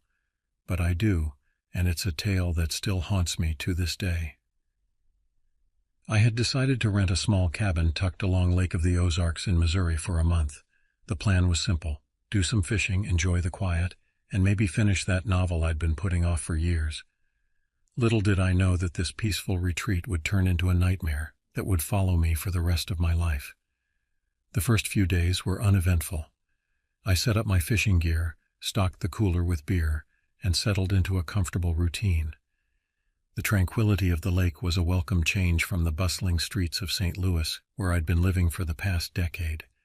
My ex-wife always said I had a knack for finding trouble, but out here, surrounded by nature, what could possibly go wrong? As it turns out, everything. It was on the fourth night that I first noticed something was off. The sun was setting, painting the sky in vibrant oranges and pinks, when I felt an inexplicable urge to check the perimeter of the property. Call it instinct or paranoia, but something didn't feel right. I grabbed my flashlight and began to circle the cabin. The woods seemed darker than usual, the shadows deeper and more menacing. As I rounded the back of the property, my light caught something that made my blood run cold. Tracks. But not just any tracks. These were large, like dog prints, but wrong. The claws were too long, the shape of the pad different from any animal I'd ever encountered. And I'd seen my fair share of wildlife over the years. I tried to rationalize it. Maybe it was a deformed coyote or a particularly large wolf, but deep down I knew I was lying to myself. Whatever made these tracks wasn't natural. That night I tossed and turned, unable to shake the feeling of being watched. The cabin suddenly felt too exposed, its thin walls offering little protection against whatever might be lurking in the darkness. At 2 a.m. I jolted awake, drenched in a cold sweat. Something was moving outside. The sound was faint at first, barely audible over the gentle lapping of the lake against the shore, but it grew closer, more distinct. Heavy footfalls, the snapping of twigs, and a low, guttural sound that was unlike anything I'd ever heard before. I lay there, frozen in fear, straining my ears to track the movement outside. The cabin was just one big room with nowhere to hide if something decided to break in. My eyes darted to the rifle I'd left leaning against the far wall. It might as well have been miles away. That's when I saw it. Moonlight filtered through the trees, casting long shadows across the ground. And there, just beyond the tree line, stood a figure. It was hunched over but still unnaturally tall, with an odd loping gait and a massive head. Even from this distance I could see its eyes reflecting the moonlight, a sickly yellow-green that seemed to glow with an inner fire. And it was staring directly at the cabin, directly at me. My heart pounded in my chest as I watched the creature begin to move. Its steps were deliberate, steady, like a predator circling its prey. This was no panicked animal. This thing, whatever it was intelligent, and it was hunting me. I knew I wouldn't have time to reach the rifle before it got to the cabin. So, operating on pure instinct, I did the only thing I could think of. I let out the loudest, meanest yell I could muster. "Get out of here!" I roared, my voice cracking with fear and desperation. To my surprise, it worked. Sort of. The creature halted its advance, tilting its head to the side like a confused dog. For a brief moment I dared to hope that I had scared it off. Then it let out a sound that froze my blood in my veins. It was a bone-deep snarl filled with rage and hunger. But there was something else mixed in with it, something that chilled me to my core. It almost sounded like laughter, as if my pathetic attempt to scare it away was amusing. The creature took a few more steps forward, then stopped again. I used the moment of hesitation to lunge for my rifle. My hands were shaking so badly I could barely grip the weapon, but I managed to raise it and take aim. I didn't bother with a warning shot. I aimed straight for its chest and pulled the trigger. The sound of the gunshot was deafening in the quiet night. The creature howled, a sound of pain and fury that echoed across the lake. For a split second I thought I'd done it. I'd wounded the beast, driven it away. Then it started running, straight at me. That was my breaking point. Terror overrode every other instinct. I turned, fumbled with the back door, and bolted into the woods.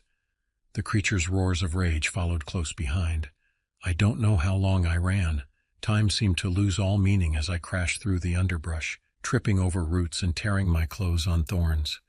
Every time I thought I'd lost it, I'd hear that bone-chilling snarl again, followed by the thunder of its footsteps.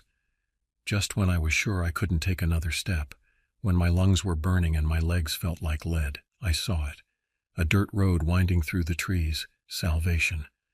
I burst out of the forest and threw myself across the road, gasping for breath. Headlights suddenly flared to life as a car screeched to a stop mere feet from where I lay. "What the hell are you?" a man's voice started to say, but then he saw my face. The blood, the tattered clothes, the sheer terror in my eyes. "Help me," I choked out, my voice barely more than a whisper. "Something's out there. Something's—" That's when the creature emerged from the trees. The man shouted something unintelligible. The car engine revved, and then, to my horror, he sped away, tires squealing, leaving me sprawled there on the road. I saw the creature loom over me, its teeth gleaming in the darkness. I scrambled backward, my mind blank with terror. I closed my eyes, waited for the pain, for the teeth tearing into my flesh, but it never came. After what felt like an eternity, I opened my eyes. I was alone. The creature had vanished as suddenly as it had appeared. I sat there for what felt like hours, shaking uncontrollably, staring into the woods where the creature had disappeared. Eventually, the shock wore off enough for me to stand. I made my way back to the cabin on autopilot, not even bothering to see if that thing was lurking nearby. My belongings were still inside, untouched. But I couldn't stay. I grabbed my essentials, shoved them into a backpack, and practically ran for the road. By some miracle, I managed to hitch a ride with a trucker hauling lumber. He looked at me like I was deranged, but didn't ask many questions. He dropped me off at a gas station outside of Branson, the nearest town of any size. From there, I called a cab, made it to the bus station, and somehow ended up back in my dingy St. Louis apartment. The aftermath is a blur. I barely slept, barricaded myself inside, kept seeing those glowing eyes in the dark, hearing its snarls every time I closed my eyes. When I could bring myself to eat, I choked down protein bars and takeout, terrified to go to a grocery store with its wide-open spaces. I felt exposed, vulnerable, like at any moment that thing could come crashing through my window. They found me like that. The police. Turns out the trucker had reported what happened. He thought at first he must have hit an animal, but then saw my abandoned cabin. Bloodstains in the dirt, the torn clothing, signs of a struggle. The cops didn't believe my story, of course. Animal attack, they said. Maybe a feral hog gone rogue. They tried to explain away the eye shine, the tracks that didn't add up. I didn't argue. I just wanted them out of my apartment so I could be alone again. Funny, all those years I'd craved solitude, and now I didn't know how to handle it. The silence was oppressive, filled with imagined sounds and movements in the shadows. News of the incident got out. A small-town paper ran a story. Crazed fisherman claims monster attack. I became a figure of ridicule. It didn't help that I couldn't even bring myself to go back to the lake to identify the scene, if there even was anything left to identify. They searched, but didn't find anything conclusive. Just more confirmation for the official story. Case closed. Maybe they were right. Maybe I had blacked out, had some kind of psychotic break, imagined the whole thing. The doctors certainly thought so. They prescribed pills, therapy, the whole 9 yards. I pretended to go along with it to get them off my back, but I never took the meds, because deep down I know what I saw. I know I'm not crazy. And I know that whatever was out there, it's still out there. I couldn't stay in St. Louis after that. Too many memories, too many pitying looks from neighbors who'd seen the news reports. I packed up what little I had and moved to Kansas City. Urban sprawl, constant noise, crowds I used to hate. Now they're my security blanket. If that thing comes looking, it won't find me so easily in the city. I work a night job as a security guard in a downtown building. It's boring work, but it pays the rent. More importantly, it lets me be up and alert when the world is asleep. When those things, whatever they are, might be on the move. I keep the lights on, every single one. I've got a pair of binoculars by my desk, and I scan the parking lot every half hour. I've got a pistol, too, tucked in a drawer against regulations. I haven't had to use it yet, but its presence is comforting. I don't write much anymore. The old stories, horror, westerns, the occasional romance, well, they seem childish now. My life became a horror story, one I didn't ask for and can't escape. Sometimes in the quiet hours of the night, I go back in my mind to that night at the cabin. I wonder what would have happened if I hadn't yelled, if it had gotten into the cabin. What if it had reached me there on the road? Maybe then somebody would have believed me once they found the remains. Or maybe not. Maybe they'd just write it off as another weird unsolved case file gathering dust in some forgotten office. Every now and then I'll see something in the news that makes my blood run cold. A hiker gone missing in the Ozarks, livestock mutilated in some farmer's field, campers telling tales of strange noises in the night. These stories don't make a big splash. They quickly fade away, replaced by the latest scandal or disaster. But I see them, and I wonder how many others are out there. How many people have seen something like I did? How many have been labeled crazy, unable to let go of what they experienced? I wonder if we'll ever connect, or if we're doomed to carry this terrible knowledge alone. And mostly, I wonder if someday those headlights will shine into my building's parking lot. Not those of a random car, but a pair of glowing yellow-green eyes in the darkness. I wonder if, when it comes for me, it'll finally be over one way or another. Until then, I'll keep watching, keep waiting, because I know the truth. The monsters are real, and they're still out there.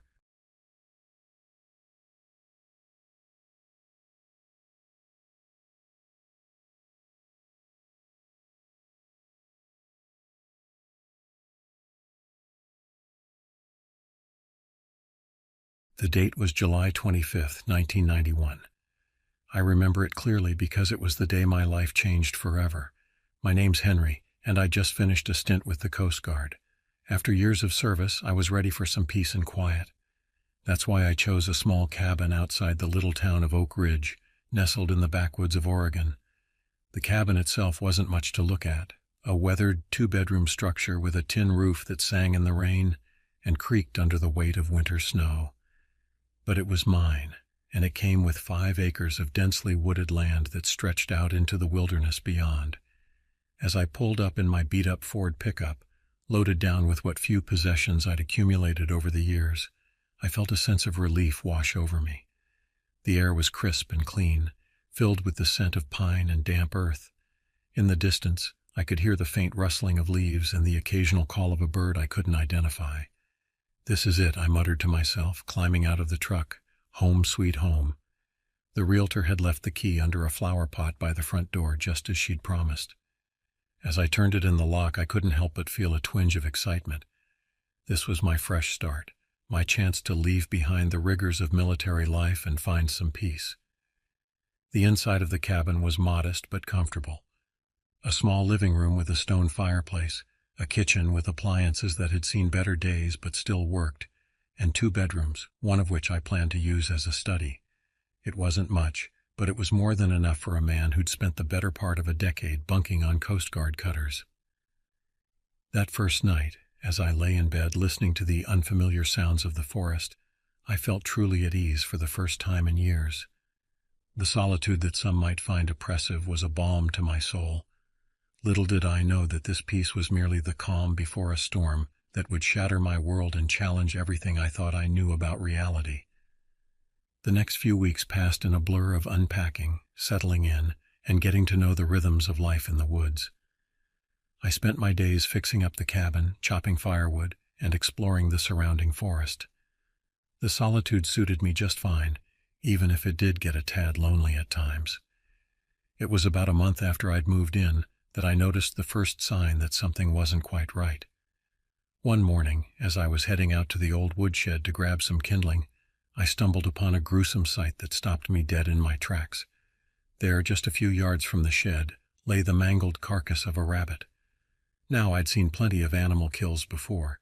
It was part and parcel of living in the woods. But this was different. The rabbit hadn't just been killed. It had been torn apart with a savagery that sent a chill down my spine. I crouched down to get a closer look, my stomach churning at the sight. The wounds didn't look like any coyote kill I'd ever seen. There were claw marks, sure, but they were bigger, deeper than anything I'd encountered in these parts before. "Must be a mountain lion passing through," I muttered to myself, trying to rationalize what I was seeing. But even as the words left my mouth, I knew something didn't add up. Mountain lion sightings were rare in this area, and they certainly didn't leave behind half a carcass like this. Whatever had done this wasn't hungry, it was killing for the sake of it. I buried the remains of the rabbit, unable to shake the feeling of unease that had settled over me. That night, as I sat by the fireplace, my mind kept wandering back to the gruesome scene. For the first time since I'd moved in, the creaks and groans of the cabin and the rustling of the wind through the trees took on a more sinister tone. I tried to brush it off as paranoia, a holdover from my military days perhaps, but deep down, a part of me knew that something had changed. The peace I'd found in these woods suddenly felt fragile, like a thin veneer covering something dark and dangerous lurking just beneath the surface. Little did I know this was just the beginning. The true horror that awaited me in those Oregon backwoods was beyond anything I could have imagined. A few days after the rabbit incident, I heard the sound of tires crunching on the gravel driveway. It was a welcome distraction from the unease that had been gnawing at me. As I stepped out onto the porch, I saw a battered blue pickup truck pulling up. A man in his late 50s with a weathered face and calloused hands climbed out. "You must be the new guy," he called out, his voice gruff but not unfriendly. "Name's Tom. My family's owned the property next door for generations." I walked down to meet him, extending my hand. "Henry, nice to meet you, Tom." We shook hands, his grip firm and calloused. Tom's eyes scanned the property, taking in the changes I'd made and the work still to be done. "Place is looking better," he nodded approvingly. "Old man Jenkins let it go to seed before he passed." We spent the next hour or so talking about typical small-town stuff, the upcoming deer season, the fishing tournament in Oak Ridge, the best places to get supplies. It was nice having a conversation with someone after weeks of solitude. But as Tom was getting ready to leave, his demeanor changed. The easygoing smile faded, replaced by a look of concern that made my stomach tighten.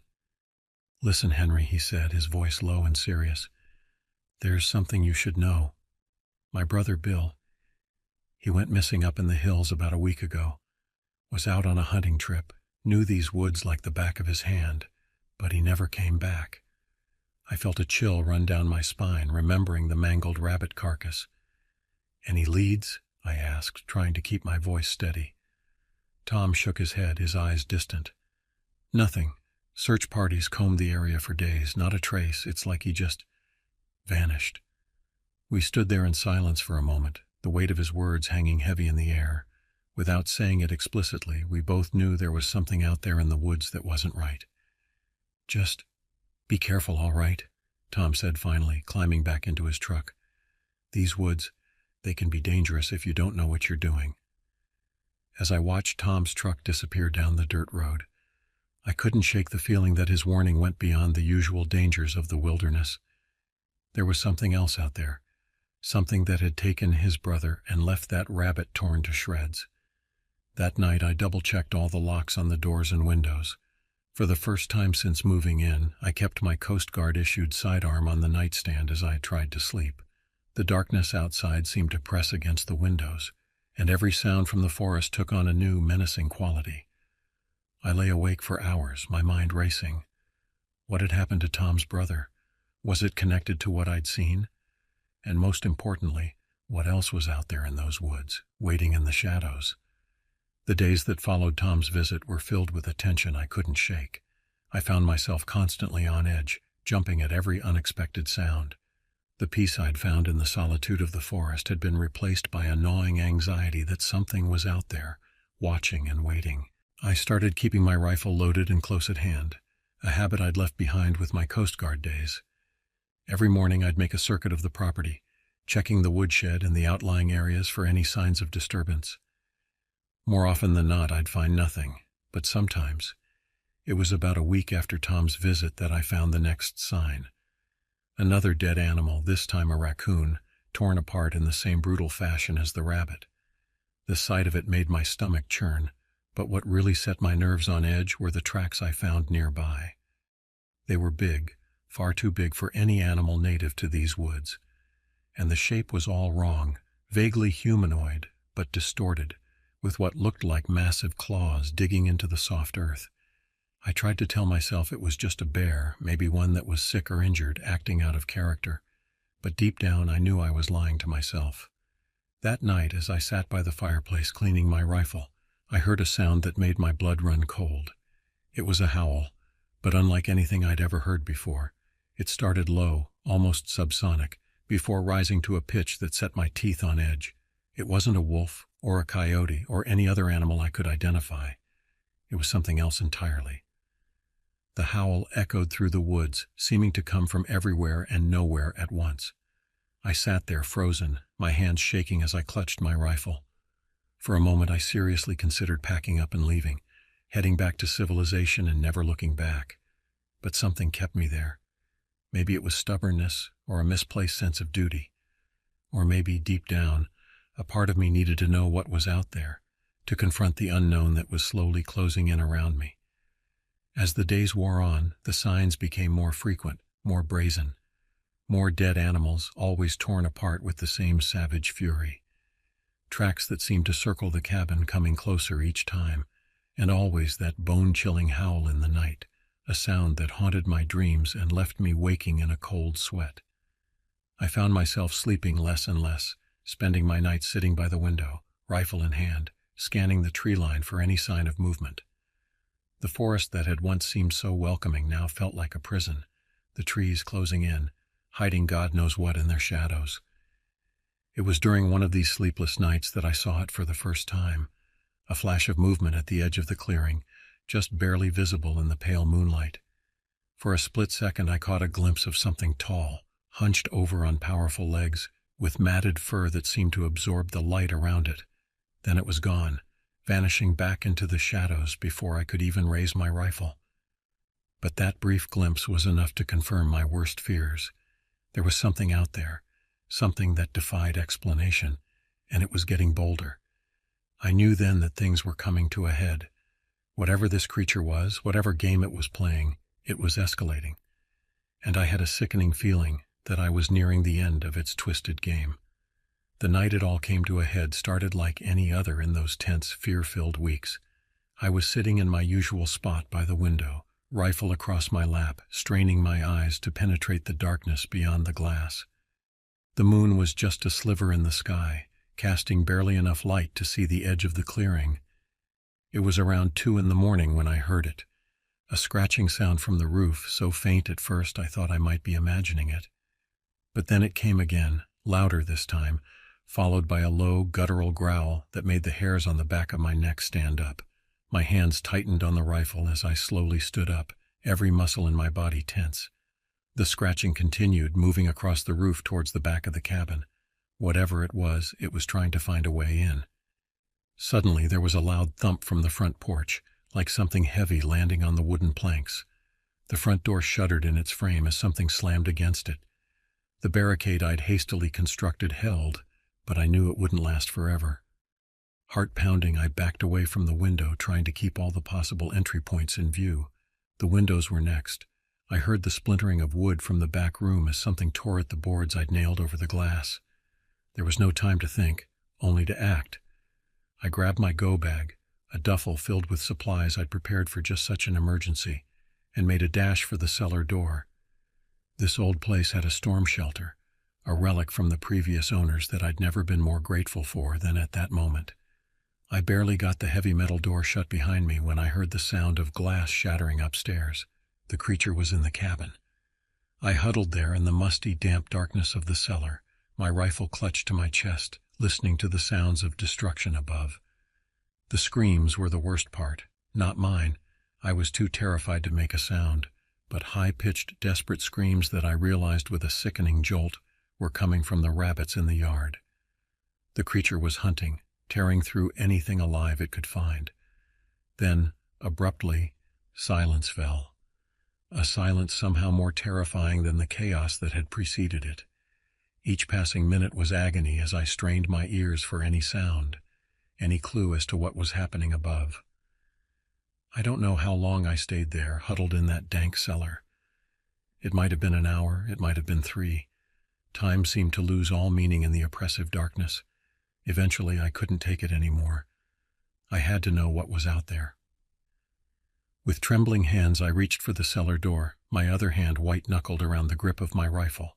Slowly, agonizingly, I pushed the door open just a crack, peering out into the cabin above. The first rays of dawn were breaking through the shattered windows, casting long shadows across the devastation. The cabin was a wreck, furniture overturned, claw marks scoring the walls. But it was empty. Whatever had attacked during the night was gone. Cautiously I emerged from the cellar, my eyes darting to every shadow, every dark corner. The silence was oppressive, broken only by the pounding of my own heart.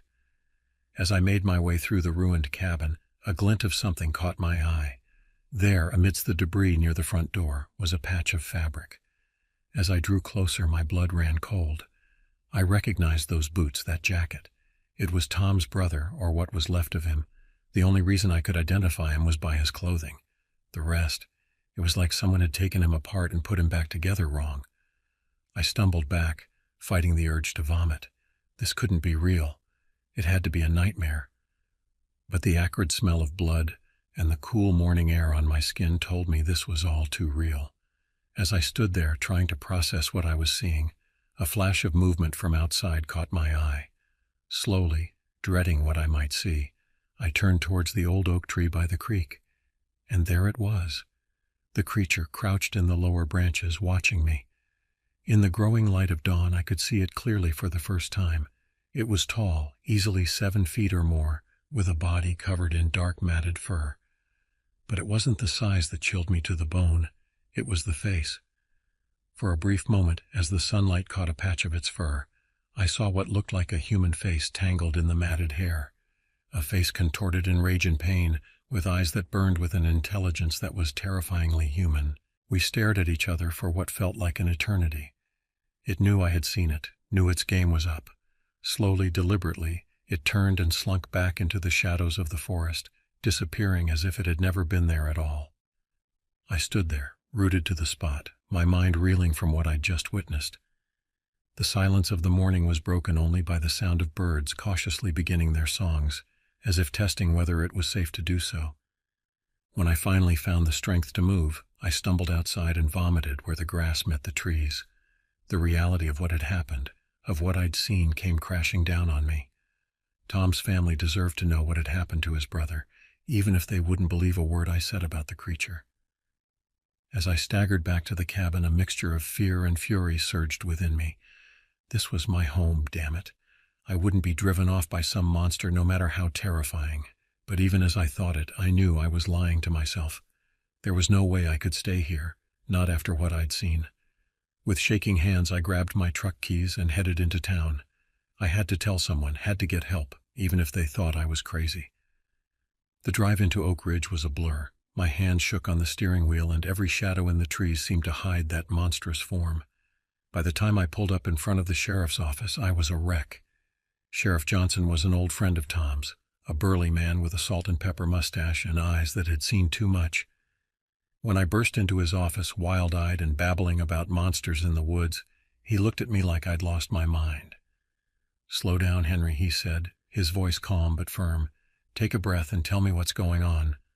I tried my best to explain what had happened, about the creature, the attack on my cabin, and the gruesome remains I'd found. With each word I could see the disbelief growing in Johnson's eyes. "Look," he said when I'd finished, "I know you've been through something rough, but monsters? In our woods? That's a bit hard to swallow." I felt a surge of frustration. "Then how do you explain Tom's brother?" I demanded. "He's out there, torn apart like nothing I've ever seen before." That got Johnson's attention. His face grew serious. "You found Bill?" I nodded, swallowing hard at the memory. "What's left of him?" Johnson was silent for a long moment, his brow furrowed in thought. Finally, he stood up. "All right, Henry, we'll check it out. But I'm warning you, if this is some kind of sick joke—" "It's not," I said, my voice barely above a whisper. "God, I wish it was." The ride back to my cabin was tense. Johnson had called in a couple of deputies and a local doctor to accompany us. I could feel their skeptical eyes on me, could almost hear their thoughts. They thought I was crazy, or worse, that I had something to do with Bill's disappearance. As we pulled up to the cabin, I felt a chill run down my spine. The place looked different in the harsh light of day, the destruction even more evident. Johnson and his deputies approached cautiously, hands on their holsters. But when we reached the spot where I'd seen Bill's remains, there was nothing there. No body, no blood, not even a scrap of clothing. I stood there, mouth agape, as Johnson and his men searched the area. "I don't understand," I muttered, my mind reeling. "It was right here. I swear it was right here." Johnson's face was grim as he turned to me. "Henry, there's nothing here. No body, no signs of a struggle, nothing." I could see the doubt in his eyes, in all their eyes. They thought I was lying, or worse, that I'd snapped. I tried to explain about the creature, about the claw marks and the destruction inside the cabin, but my words sounded hollow even to my own ears. The doctor, a kind-faced woman named Dr. Reeves, approached me cautiously. "Henry," she said gently, "I think you might be suffering from some kind of stress-induced hallucination. Why don't you come back to town with us? We can get you some help." I wanted to scream, to make them understand that I wasn't crazy, that there was something out there in those woods. But as I looked at their faces, I realized it was useless. They would never believe me, not without proof. As Johnson and his deputies conducted a half-hearted search of the surrounding area, Dr. Reeves tried to coax me into going back to town with them, but I couldn't leave. Not yet. Whatever that thing was, it was still out there, and I had a sickening feeling that it wasn't done with me yet. In the days that followed, a search party was organized. Despite their skepticism, the disappearance of Tom's brother couldn't be ignored. Cops, hunters, and volunteers from Oak Ridge combed the woods, looking for any sign of Bill or the creature I'd described. I went with them, of course. Part of me wanted to find the creature, to prove to everyone, and maybe to myself, that I wasn't crazy. But another part, the part that remembered those glowing eyes and that twisted, almost human face, screamed at me to get as far away from those woods as possible. We followed the tracks as best we could, deeper into the forest than I'd ever ventured before. They were easy enough to spot once you knew what to look for, massive and misshapen, leading us on a twisting, nightmarish path. As daylight began to fade on the third day of searching, a sense of dread washed over the group. We were in the creature's territory now, intruders in a domain that belonged to something ancient and malevolent. It was Zeke, a grizzled old mountain man who'd lived in these parts his whole life, who spotted it first. He pointed to a hollowed-out log up ahead, his weathered face pale in the fading light. "There's something in there," he said, his voice barely above a whisper.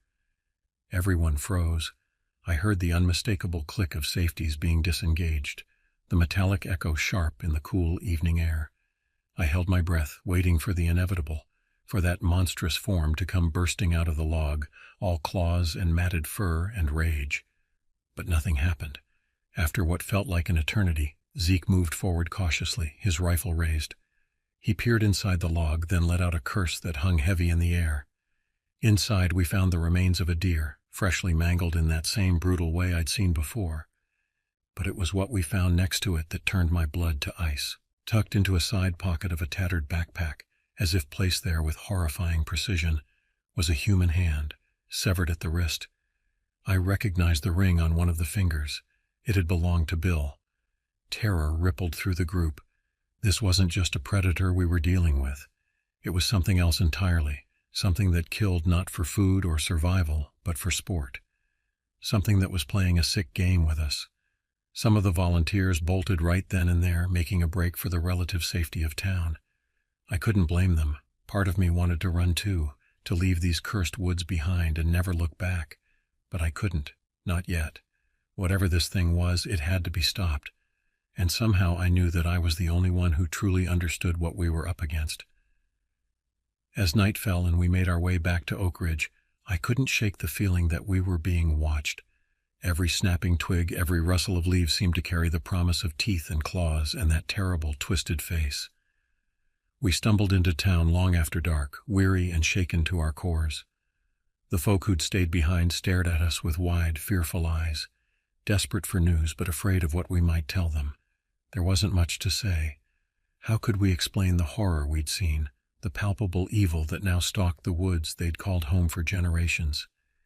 In the days that followed, more disappearances were reported. Hikers, the occasional unlucky hunter, even a couple of kids who'd wandered too far from home.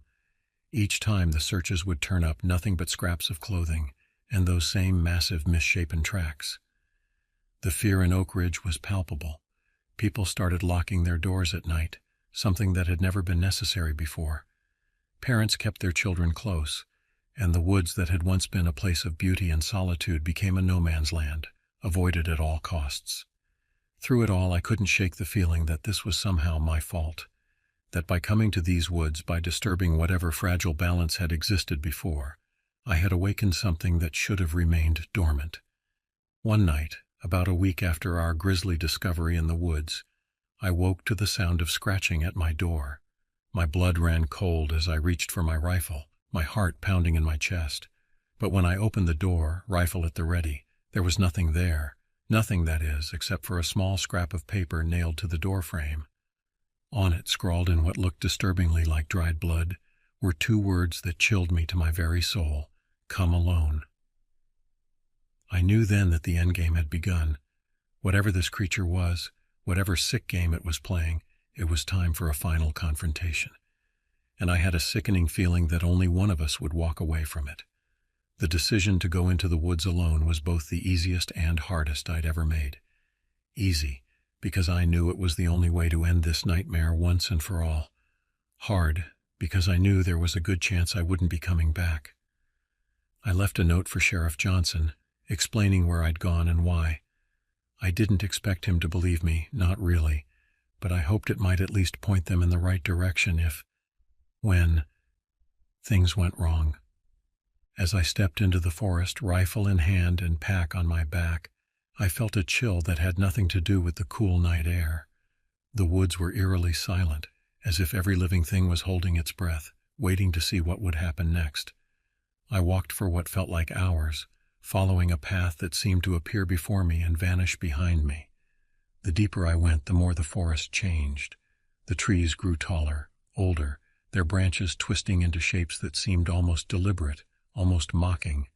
Finally, I emerged into a clearing I'd never seen before. In the center stood an ancient oak tree, its trunk easily 10 feet across, and there, perched on one of its massive branches, was the creature.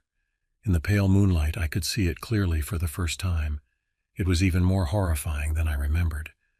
Its body was a patchwork of fur and skin, as if it had been stitched together from different animals, and possibly humans. Its face was a twisted parody of humanity, with eyes that glowed with an intelligence that was terrifyingly familiar. "You came," it said, its voice a guttural growl that somehow formed words. "I knew you would." I raised my rifle, trying to keep my hands from shaking. "What are you?" I demanded. The creature tilted its head, an almost curious gesture. "I am what I need to be," it said. "A predator, a nightmare, a god." "You're a monster," I spat. It laughed then, a sound that sent shivers down my spine. "Monster, god. The line is thinner than you think, Henry." The use of my name caught me off guard. "How do you know who I am?" The creature's mouth twisted into what might have been a smile. "I know everything about you, Henry. I've been watching you since the day you arrived. You're different from the others. You see me for what I am." "And what's that?" I asked, my finger tightening on the trigger. "The truth," it said simply.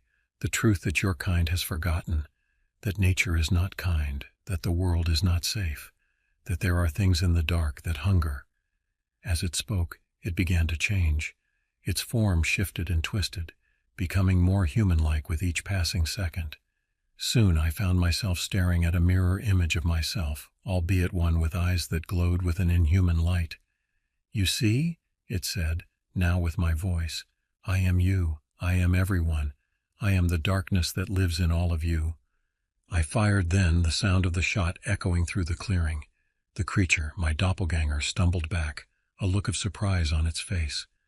But there was no blood, no wound, just a small hole in its chest that quickly closed up. It laughed again, a sound that was equal parts amused and disappointed. "Oh, Henry, did you really think it would be that easy?" What followed was a nightmare beyond anything I could have imagined.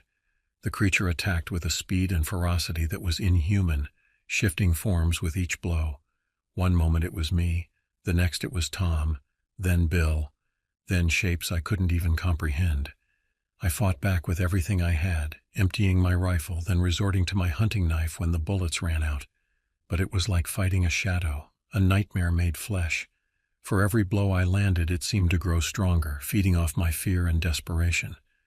As dawn began to break, I found myself backed up against the ancient oak, battered and bleeding.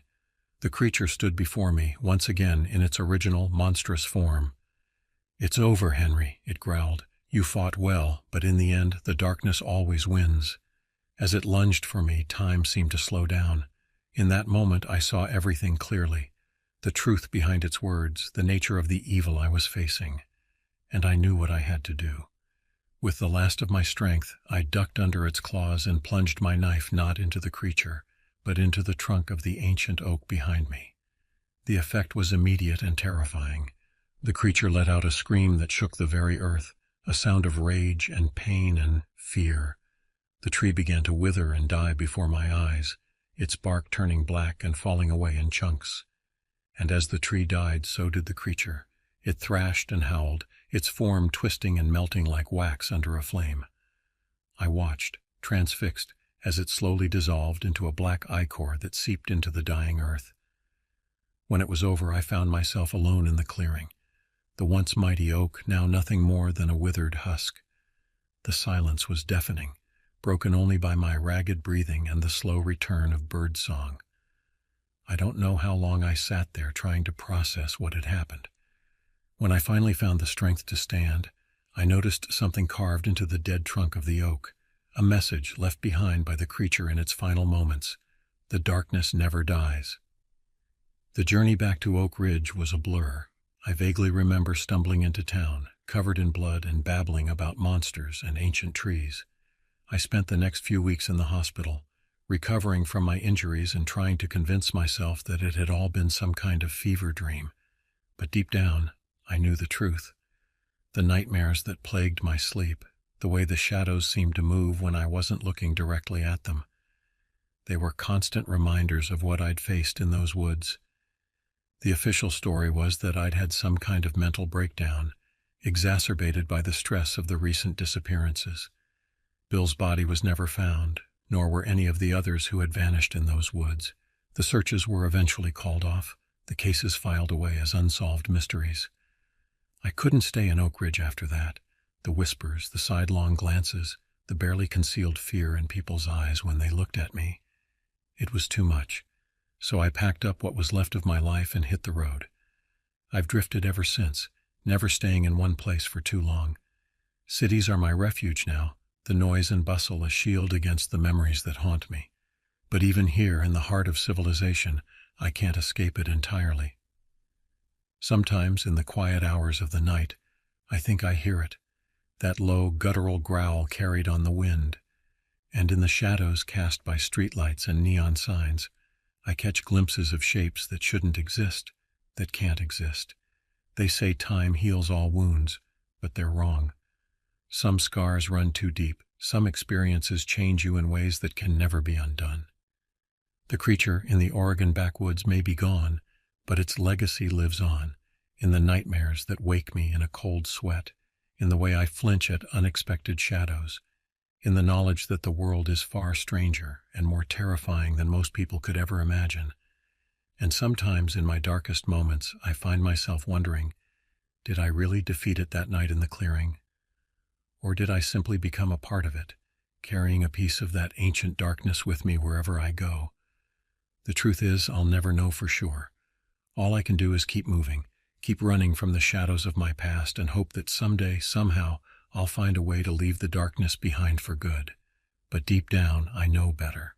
Because if there's one thing I learned in those Oregon woods, it's this. The darkness never truly dies. It just waits for its moment to rise again.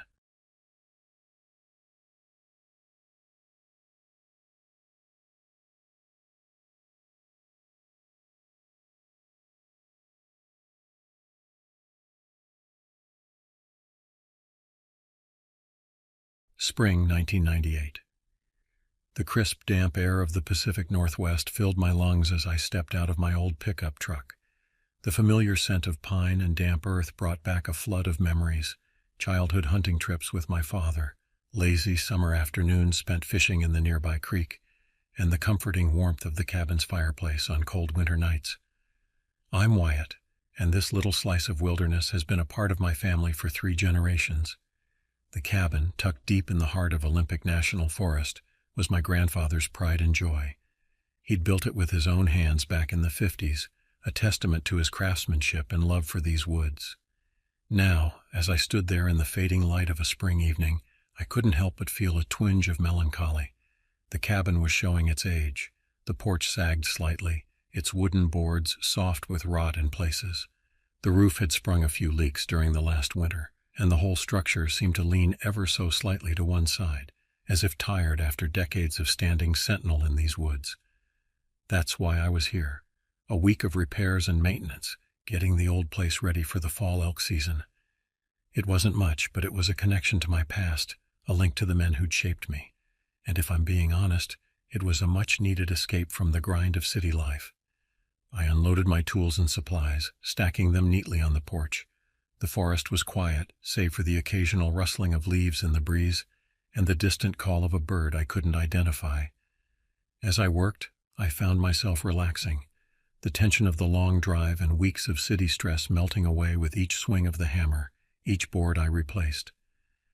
That first night, I sat on the newly repaired porch nursing a beer and watching the stars emerge in the darkening sky.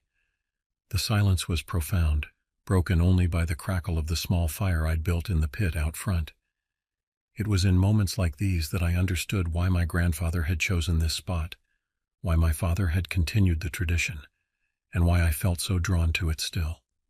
Little did I know that this peaceful evening was the calm before a storm that would change my life forever. The next few days passed in a blur of physical labor. I replaced rotting boards, patched leaks, and generally tried to breathe new life into the old cabin. It was satisfying work, the kind that leaves you bone-tired but content at the end of each day. It was on the 4th day that everything changed. I'd been working down by the creek, cutting new boards to replace some of the worst on the porch. The late afternoon sun filtered through the trees, casting long shadows across the forest floor. The steady buzz of my chainsaw filled the air, drowning out the usual forest sounds. That's when I heard it, a sound like branches snapping, but heavier, more deliberate. At first, I didn't think much of it. These woods were home to plenty of deer, and the occasional black bear wasn't unheard of. I kept working, focused on the task at hand. But then I heard it again, closer this time, and something else, a low, rough growling sound that sent a chill down my spine. It wasn't like anything I'd heard before, not in all my years of roaming these woods. I switched off the chainsaw, the sudden silence almost deafening. Slowly I turned, my eyes scanning the tree line. What emerged from the shadows wasn't a deer, it wasn't a bear, it was something else entirely. The creature stood a good head taller than me, even hunched over as it was. Its body was lean, almost emaciated, with limbs that seemed too long for its frame. Patchy fur covered its body, dark in most places, but streaked here and there with an unsettling blood-red color. Its head was what struck me the most. The skull seemed almost too small for its massive body, with a muzzle stretched long like a wolf's. But the eyes, God, those eyes! They were yellow, slitted like a cat's, and filled with a hatred so intense it froze me in place. For a moment we just stared at each other, me rooted to the spot with terror. The creature, its chest heaving with each breath, drool running from a mouth filled with jagged, mismatched teeth. Then it roared. The sound ripped through the air, a primal scream of rage and hunger that shook me to my core. I stumbled backward, my hands fumbling to find something, anything I could use as a weapon. My eyes fell on a fallen log about 5 feet thick old-growth timber that had probably lain there for decades. Without thinking, I turned and ran for it, hearing the creature crashing through the underbrush behind me. I vaulted onto the log, rolling over to the other side just as I felt the wind of the creature's claws swiping at the space where I'd been seconds before. I pressed my back against the rough bark, my heart pounding so hard I thought it might burst from my chest. For what felt like an eternity, we were at a stalemate. I was trapped on one side of the log, the creature circling on the other, its yellow eyes never leaving me, drool dripping onto the moss below. I looked around wildly, desperate for anything I could use to defend myself. That's when I saw it. The chainsaw, lying where I dropped it in my panic. Maybe it was desperation. Maybe it was a moment of insanity brought on by fear. But in that instant, I made a decision that would haunt me for years to come. I leapt from the log, one eye on the creature, the other on the saw. The beast tensed, ready to charge the moment I moved. But somehow I made it. I snatched up the saw, yanked the cord, and the engine roared to life. I turned to face the monster, the buzzing saw held out in front of me like a shield. The creature hesitated, backing up a step, then another. Whether it was startled by the sudden noise or genuinely afraid of the blade, I couldn't say. But it gave me an opening. Slowly, I started edging backwards towards the cabin. If I could make it inside, I had my rifle. Maybe that would be enough to drive this thing away for good. I made it about 10 feet before the creature made its move. With a burst of speed that took me completely by surprise, it lunged forward. Instinctively, I swung the saw. The sound of the blade biting into flesh and bone was sickening. Dark blood splattered the leaves as the creature howled in pain, one of its arms hanging limp, nearly severed at the shoulder. For a moment, our eyes met again. In that instant, I saw something in those yellow depths that chilled me even more than the hatred had: intelligence. This wasn't just some animal acting on instinct. There was a mind behind those eyes, alien and terrifying. Then, as quickly as it had appeared, the creature turned and bolted back into the woods, leaving nothing but a trail of blood and broken undergrowth in its wake. I stood there shaking for what felt like hours, the chainsaw still buzzing in my hands. When I finally managed to switch it off, the silence of the forest seemed to close in around me, oppressive and filled with unseen threats. Somehow I made it back to the cabin. I patched up the few scratches I'd received as best I could, my hands trembling the entire time. That night I sat up with my rifle across my lap, jumping at every creak of the old cabin, every rustle of wind in the trees outside. As the first light of dawn broke through the windows, I made a decision. I had to go back for the chainsaw. It felt wrong to just leave it out there, and some irrational part of my mind was terrified of someone else finding it, of having to explain the blood. I waited until full daylight, then ventured out with my rifle in one hand and a flashlight in the other. I found the saw lying in a pool of congealed blood, dark and tacky in the morning sun. I cleaned it as best I could, trying not to retch at the smell and the memory of what had happened. I didn't see the creature again that trip, but every night I lay awake listening, wondering if it was out there, nursing its wounds, waiting. When I finally left a few days later, it was with a sense of relief so profound it was almost painful. As I drove away, I glanced in my rearview mirror at the receding tree line. For just a moment, I thought I saw a flash of yellow eyes watching me go. But that had to be my imagination, right? The weeks that followed were a blur of sleepless nights and jumpy days. I'd returned to my apartment in the city, but I couldn't shake the feeling of being watched. Every shadow seemed to hide those yellow eyes. Every unexpected sound made me flinch. I told no one about what had happened. Who would believe me? I could barely believe it myself, and I'd lived through it. I was sure that if I opened my mouth, I'd be met with either laughter or concerned looks and suggestions of therapy. But I couldn't let it go. The image of that creature, its inhuman eyes, the sound of its roar, they haunted me. I started doing research, spending hours online and in libraries, looking for anything that might explain what I'd seen. Most of what I found was useless. Cryptozoology websites full of blurry photos and second-hand accounts, conspiracy theories that ranged from the absurd to the terrifying. But here and there, I'd find something that made my blood run cold. A Native American legend about a creature that stalked the forests of the Pacific Northwest, an account from an early settler describing a demon beast with yellow eyes and an insatiable hunger. Nothing matched exactly what I'd seen, but there were enough similarities to keep me digging. I became obsessed, neglecting my work, my friends, even my health in my quest for answers. It was during one of these research binges that I stumbled upon it, a dusty leather-bound book in a tiny used bookstore downtown. The Cryptids of the Pacific Northwest, the gold-embossed title proclaimed. I bought it without hesitation, hurrying home to devour its contents. Most of the book was what I'd come to expect: Bigfoot sightings, sea serpent tales, the usual fare for this kind of literature. But near the back, in a chapter on monstrous predators, I found something that made my heart stop. The Wendigo. The description wasn't an exact match for what I'd encountered, but it was close. Too close to be coincidence. An emaciated body with unnaturally long limbs. A head that seemed too small with a muzzle like a wolf's, and those eyes yellow filled with an insatiable hunger. The book spoke of the Wendigo as a creature of insatiable appetite, driven by an eternal hunger for human flesh. It was said to be created when a person resorted to cannibalism, transformed by their heinous act into a monster that could never be satisfied. As I read, memories of that day by the creek came flooding back. The raw, animalistic hunger I'd seen in those eyes, the intelligence behind them, the way it had hesitated when confronted with the chainsaw, showing a level of reasoning beyond that of a simple beast. I slammed the book shut, my hands shaking. It couldn't be real. It had to be some kind of coincidence, my mind making connections that weren't there. And yet, I never went back to the cabin after that. I told myself it was because I was too busy, that I'd outgrown the need for that kind of solitude. But deep down I knew the truth. I was afraid that every rustle in the wind, every flicker of movement at the edge of my vision would be that creature returning. I sold the cabin a few years later, told myself it was time to let go of the past, to move on.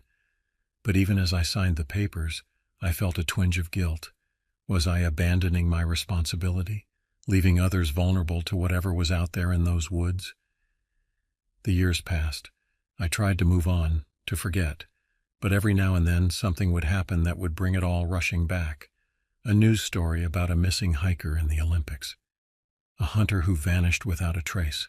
Or worst of all, reports of mutilated animal carcasses that authorities couldn't explain. Each time, the nightmares would start again. I'd wake up in a cold sweat, the echo of that inhuman roar ringing in my ears, the memory of those yellow eyes burning in my mind. I told myself it was over, that I'd escaped, that the creature, whether it was truly a Wendigo or something else entirely, was gone. But deep down in the darkest corners of my mind, a voice whispered that it wasn't over, that someday, somehow, our paths would cross again. And when that day came, I didn't know if I'd be ready. 20 years, that's how long it had been since that day in the woods. 20 years of trying to forget, of building a new life far from the shadows of the Olympic National Forest. I'd moved to the East Coast, thrown myself into my work, done everything I could to put the past behind me. But you can't outrun your demons forever. It was a Tuesday when the letter arrived. Just a simple envelope, unremarkable except for the return address, a P.O. box in a small town not far from where my old cabin had stood. I recognized the handwriting immediately, even after all these years. Ethan, my old neighbor from up near the cabin. We hadn't spoken since I'd sold the place, had barely kept in touch even before that. But there was an urgency to his scrawled words that set alarm bells ringing in my head. With trembling hands, I opened the envelope and began to read. Wyatt, I hope this letter finds you well. I know it's been a long time, and I'm sorry to bother you out of the blue like this, but something's happening up here, something I can't explain. And I don't know who else to turn to. It started a few months ago. Livestock going missing, then turning up torn apart in ways that don't make sense. My neighbor's dog disappeared, then showed up on their porch the next day, half-eaten. And the sounds, Wyatt, the sounds in the woods at night. I know how this must sound, but I remember the stories you used to tell, the things you said you saw that summer before you left. I didn't believe you then. I'm sorry for that. But now I think I understand. Please, Wyatt, I need your help. Something's out there, something that shouldn't exist, and I'm afraid it's only a matter of time before it comes for us. Ethan. I stood there in my kitchen, the letter shaking in my hands, memories I'd spent 2 decades trying to bury coming rushing back. Part of me wanted to crumple the paper, toss it in the trash, and pretend I'd never read those words. To tell myself that Ethan was imagining things, that there was a rational explanation for everything he'd described. But another part of me, a part I'd tried so hard to silence over the years, knew better. I remembered the promise I'd made to myself in those sleepless nights after my encounter. If I ever saw evidence, real evidence, that the creature was back, I wouldn't run, I wouldn't hide. I'd hunt it down. With a sigh that felt like it came from the depths of my soul, I reached for my phone. It was time to book a flight back to Washington, back to the forests that had haunted my nightmares for 20 years, back to face the Wendigo. The flight to Seattle felt like it took an eternity. Every mile that brought me closer to the Olympic Peninsula seemed to wind the tension in my gut tighter. I'd packed lightsome clothes, basic supplies, and my old hunting rifle. I'd had to jump through some hoops to bring it on the plane, but there was no way I was heading back into those woods unarmed. As I drove the winding roads towards Ethan's place, memories flooded back. The smell of pine and damp earth, the way the mist clung to the trees in the early morning, and always the memory of yellow eyes watching from the shadows. Ethan was waiting for me when I pulled up. He looked older, worn down by worry. The easy smile I remembered was gone, replaced by a tight-lipped grimace. We didn't hug, didn't trade jokes. There was no time for that, not with the creeping dread that seemed to hang over both of us like a shroud. "Thanks for coming, Wyatt," Ethan said, his voice low and gravelly. "I wasn't sure you would." I nodded, shouldering my bag. Wasn't sure I would either, but here I am. We went inside, and over cups of coffee that grew cold and forgotten, Ethan filled me in on what had been happening. The stories were chilling. Livestock torn apart, pets disappearing, strange tracks found in the mud that didn't match any known animal. And always the sounds in the night, howls that were almost human but twisted into something terrible. "I thought I was going crazy," Ethan admitted, his hand shaking slightly as he set down his mug. "But then I remembered the things you used to talk about, the creature you said you saw." I closed my eyes, fighting back the flood of memories. "I hoped I'd never have to think about that again," I said softly. "But I guess some things don't stay buried." As night fell, we made our plans. In the morning, Ethan would take me to the places where the worst incidents had happened. We'd look for signs, try to piece together what was going on, and then, well, we'd cross that bridge when we came to it. That night, as I lay on Ethan's couch trying to sleep, I could hear the wind howling outside, and in that wind I could have sworn I heard something else, a cry of hunger, a promise of violence to come. The hunt had begun. Dawn broke cold and misty over the forest. Ethan and I set out early, our breath fogging in the chill air. He led me to the first site, a clearing where one of his neighbor's cows had been found, or what was left of it. The grass was still matted and stained dark in places, despite the weeks that had passed. I crouched down, examining the ground closely. There were tracks, but they were like nothing I'd ever seen before. Too large for a wolf or a bear, with claw marks that gouged deep into the earth. "Jesus," I muttered, running my fingers along the edge of one print. "What could have done this?" Ethan just shook his head, his face pale. "That's not even the worst of it. Come on." We spent the rest of the morning moving from site to site. Each one told the same story, violence beyond anything natural predators were capable of. At the last stop, the site of a hunter's abandoned campsite, I found something that made my blood run cold.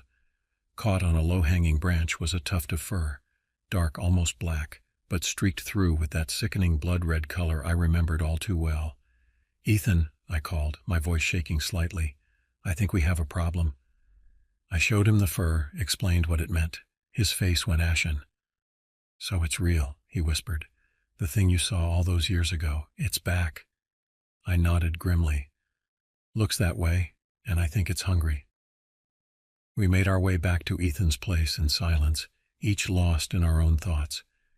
As we approached his cabin, I noticed something that made me stop in my tracks. The door was ajar, swinging slightly in the breeze. "Ethan," I said softly, reaching for my rifle. "Did you leave that open?" He shook his head, his eyes wide with fear. Slowly, carefully, we approached the cabin. I took the lead, pushing the door open with the barrel of my gun. The interior was a disaster. Furniture overturned, claw marks gouged deep into the walls, and there on the floor was a set of tracks leading from the back door out into the woods, the same massive clawed prints we'd seen at the attack sites. "It's been here," I said, my voice barely above a whisper. "It's hunting us now."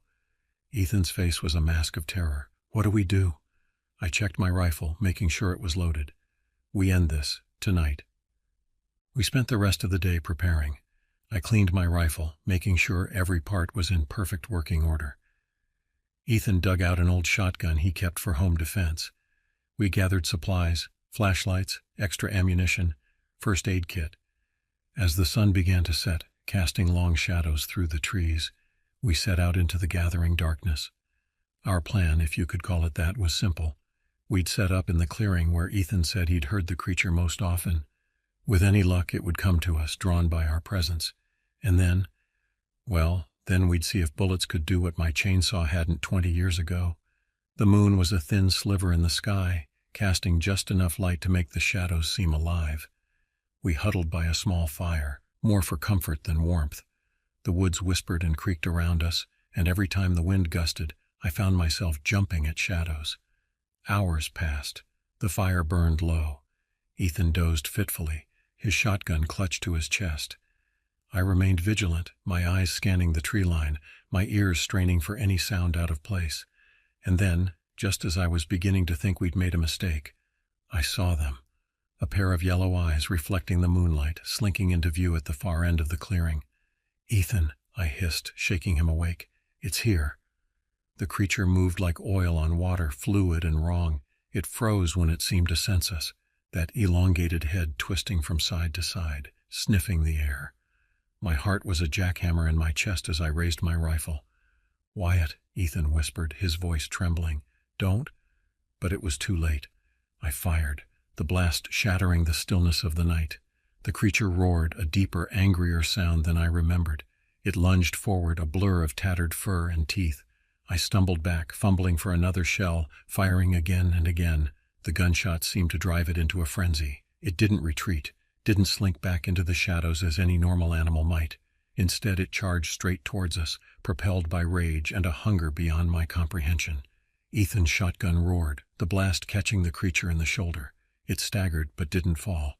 I fired again, saw blood spray from its flank, but still it came.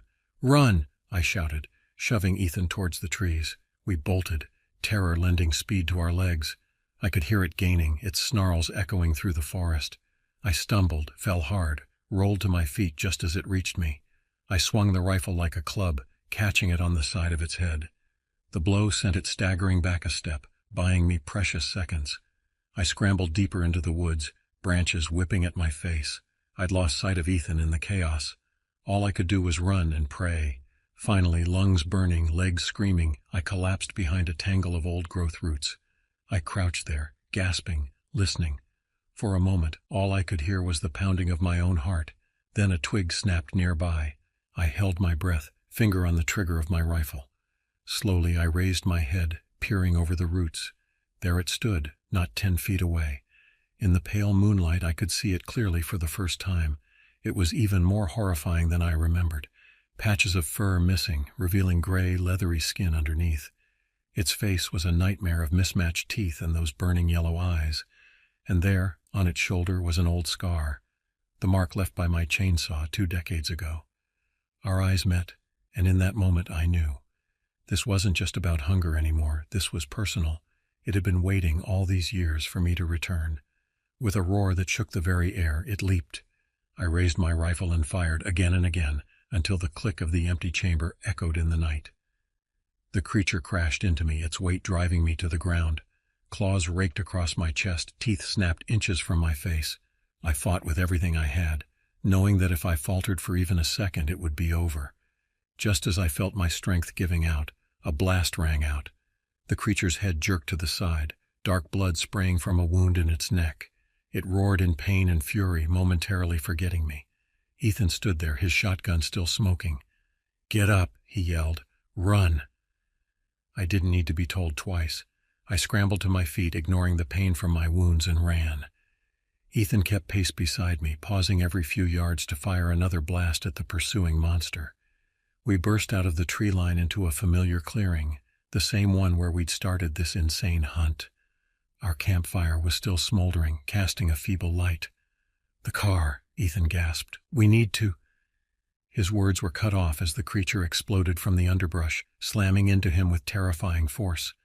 They went down in a tangle of limbs and fur, Ethan's screams piercing the night.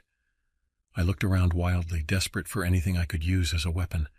My eyes fell on the campfire, on the half-burned logs still glowing with embers. Without thinking, I grabbed one, ignoring the searing pain in my hand. I charged forward, swinging the makeshift torch like a club. The burning wood connected with the creature's face with a sickening thud. It reared back, howling in agony, paws clawing at its burning fur. I struck again and again, driving it back from Ethan's prone form. The creature's howls turned to whimpers, then to a low, keening sound that was almost human in its anguish. It backed away, those yellow eyes never leaving mine, filled now with something I never expected to see, fear. With one last baleful glare, it turned and fled into the darkness of the forest. I stood there, chest heaving, the smoldering log still clutched in my blistered hands. Slowly, I turned to where Ethan lay. "Ethan?" I called softly, moving to his side. "Ethan, can you hear me?" He groaned, stirring weakly. Is it gone?" I nodded, helping him to sit up. Yeah, it's gone, for now at least." We made our way back to the cabin, supporting each other, both of us battered and bloody, but alive. As we stumbled through the door, I couldn't shake the feeling that this wasn't over. Not by a long shot. The Wendigo was still out there, nursing its wounds, its hatred.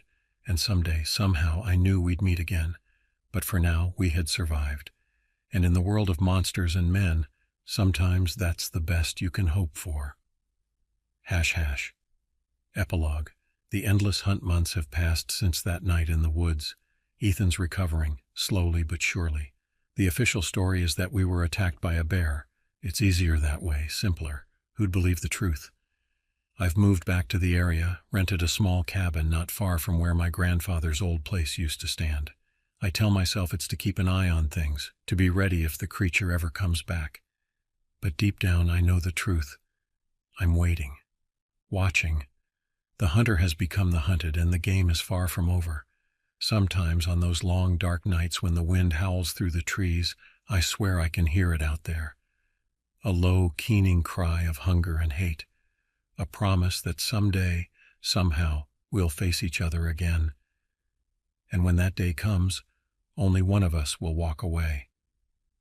Until then, I keep my rifle close, my eyes on the tree line. Because out there in the vast wilderness, in the shadows between the known and the unknown, the Wendigo is waiting. And so am I.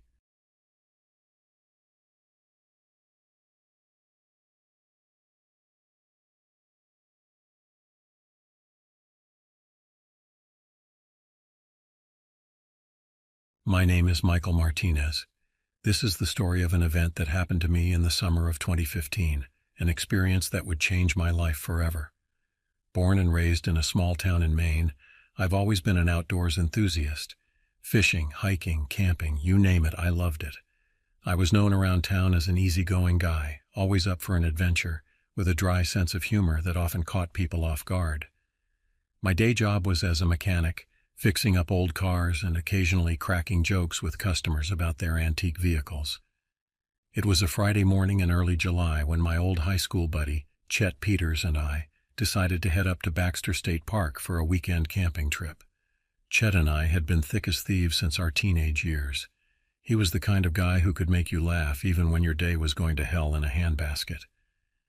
We packed our gear, loaded up my beat-up Ford truck, and hit the road just as the sun was peeking over the horizon.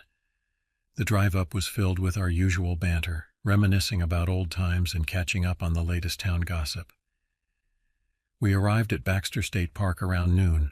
It was one of those perfect summer days that make you forget about all your worries. Clear blue skies, a gentle breeze, and the sun warming your skin just right. After checking in at the ranger station, we drove to a secluded campsite by a pristine lake far from the usual tourist spots. The site was a small clearing surrounded by towering pines, with a view of the sparkling water just a stone's throw away. We set up camp efficiently, having done this dance many times before. Our two-man tent went up quickly, and we arranged our gear under a tarp just in case the weather decided to turn on us. After a quick lunch of sandwiches and beer, we decided to go for a hike to stretch our legs and explore our surroundings. As we trekked through the dense forest, We joked about everything from our high school misadventures to the latest gossip in town. Chet, always the comedian, tried to scare me with tales of Bigfoot sightings in the area. "Come on, Chet," I laughed, giving him a playful shove. "The only monster around here is your cooking." We reached the top of a small hill and took a moment to enjoy the view. The sun was beginning to set, casting a warm golden glow over the landscape. It was peaceful, the kind of tranquility you don't often find in the hustle and bustle of daily life. That night we sat by the campfire, roasting hot dogs and sharing stories. The stars were out in full force, twinkling above us like tiny diamonds scattered across a velvet sky. It felt like we were the only two people in the world. Little did we know that this feeling wouldn't last, and our peaceful getaway was about to take a dark turn. The next morning we woke up refreshed and ready for more adventure. Over a breakfast of instant coffee and granola bars, we pored over our park map, looking for an interesting spot to explore. "Hey, check this out," Chet said, pointing to a faded trail on the map. "Looks like there's an old abandoned cabin a few miles from here. Want to check it out?" I nodded, intrigued by the prospect. We packed some snacks and water, then set off on the overgrown trail. The path was barely visible in some spots, clearly rarely used, which only added to our sense of adventure. After a couple of hours of hiking, occasionally having to backtrack when we lost the trail, we finally found the cabin. It was a rickety old thing, barely standing, with vines creeping up its weathered sides. The roof sagged ominously, and several windows were broken, their jagged edges glinting in the midday sun. Chet, always the curious one, suggested we take a look inside. I hesitated for a moment, eyeing the dilapidated structure warily, but my own curiosity got the better of me. We stepped inside, and the place was a mess. Old furniture was strewn about, covered in a thick layer of dust. The floorboards creaked under our feet, and the musty smell of decay filled our nostrils. As we poked around, I found an old journal tucked away in a drawer. Its pages were yellowed and brittle, but still legible. It was filled with notes about the local wildlife and strange sightings in the area. Some entries mentioned a cult that supposedly operated in the region back in the 1970s. "Hey, Chet, come look at this," I called out, flipping through the pages. He came over, and we spent the next hour reading through the journal, fascinated by its contents. The journal detailed bizarre rituals, strange symbols carved into trees, and sightings of hooded figures in the woods. It seemed like a bunch of nonsense, the ramblings of a paranoid mind, but it did make for an interesting read. As the sun began to dip lower in the sky, we decided it was time to head back to our campsite. The hike back was quieter, both of us lost in thought about what we'd read in the journal. That night back at our camp, we talked about the journal and the supposed cult over our dinner of canned chili and crackers. "Probably just some crazy old coot with too much time on his hands," I said, trying to sound nonchalant. Chet agreed, but there was an unease in his eyes that I hadn't seen before.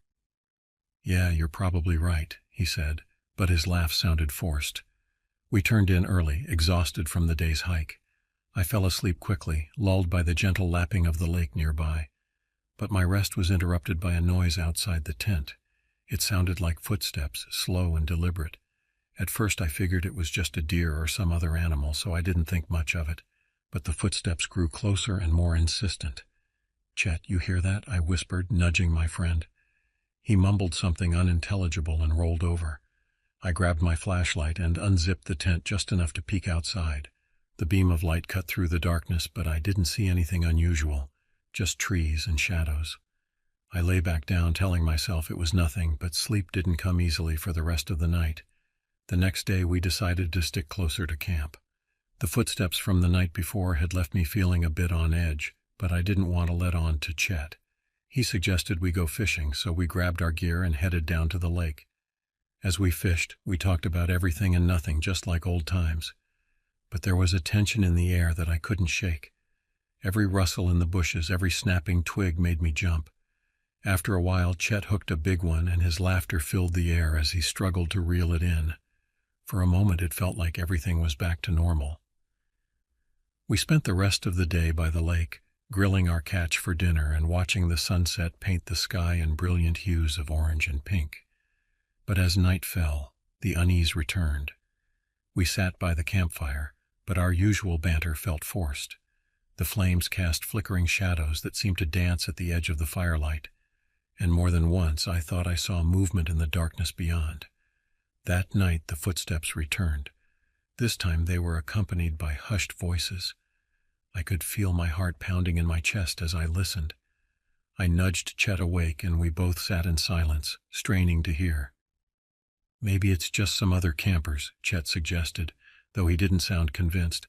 I nodded, trying to calm my nerves, but deep down, I knew something wasn't right. We both had our Swiss Army knives clutched in our hands as we waited for dawn. The following day, we decided to leave the park early. The sense of adventure had been replaced by a feeling of dread that neither of us could shake. We packed up our gear in record time, both of us eager to get back to civilization. As we hiked back to the truck, I couldn't shake the feeling that we were being watched. Every shadow seemed to hide a lurking presence. Every bird call sounded like a signal. We were about halfway back when we stumbled upon something that made my blood run cold.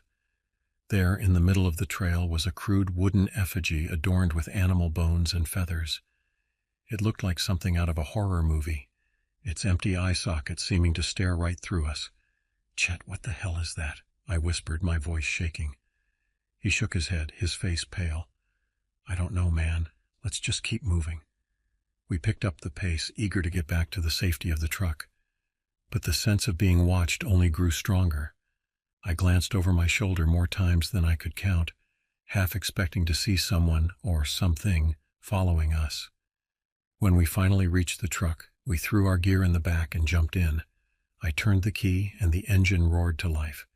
As we drove away, I felt a sense of relief wash over me, but it was short-lived. We had barely made it a mile down the road when we saw a figure standing in the middle of the path.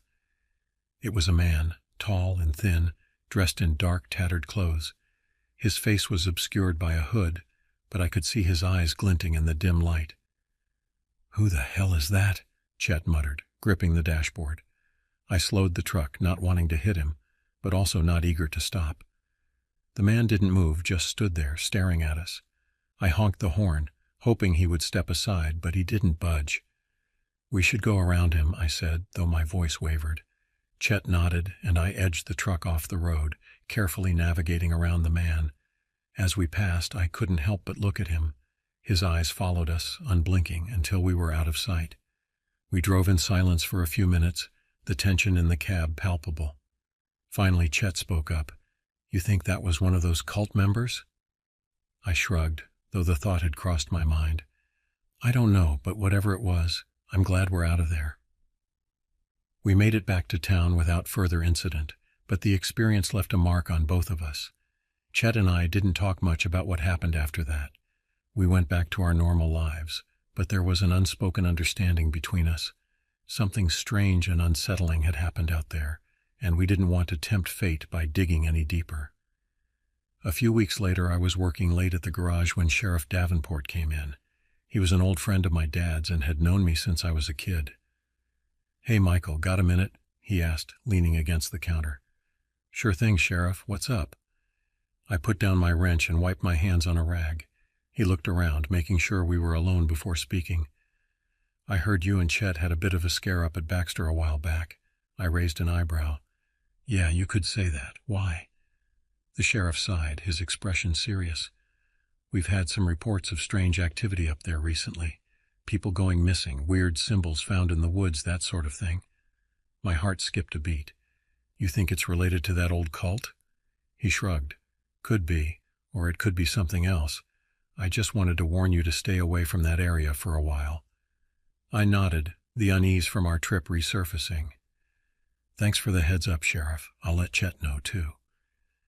As he left, I couldn't shake the feeling that our encounter was just the tip of the iceberg. The next few months passed uneventfully, but the memory of that weekend lingered in the back of my mind. I found myself jumping at shadows and looking over my shoulder more often than I'd like to admit. One day, out of the blue, Chet called me. "Michael, we need to talk. Can you meet me at the diner?"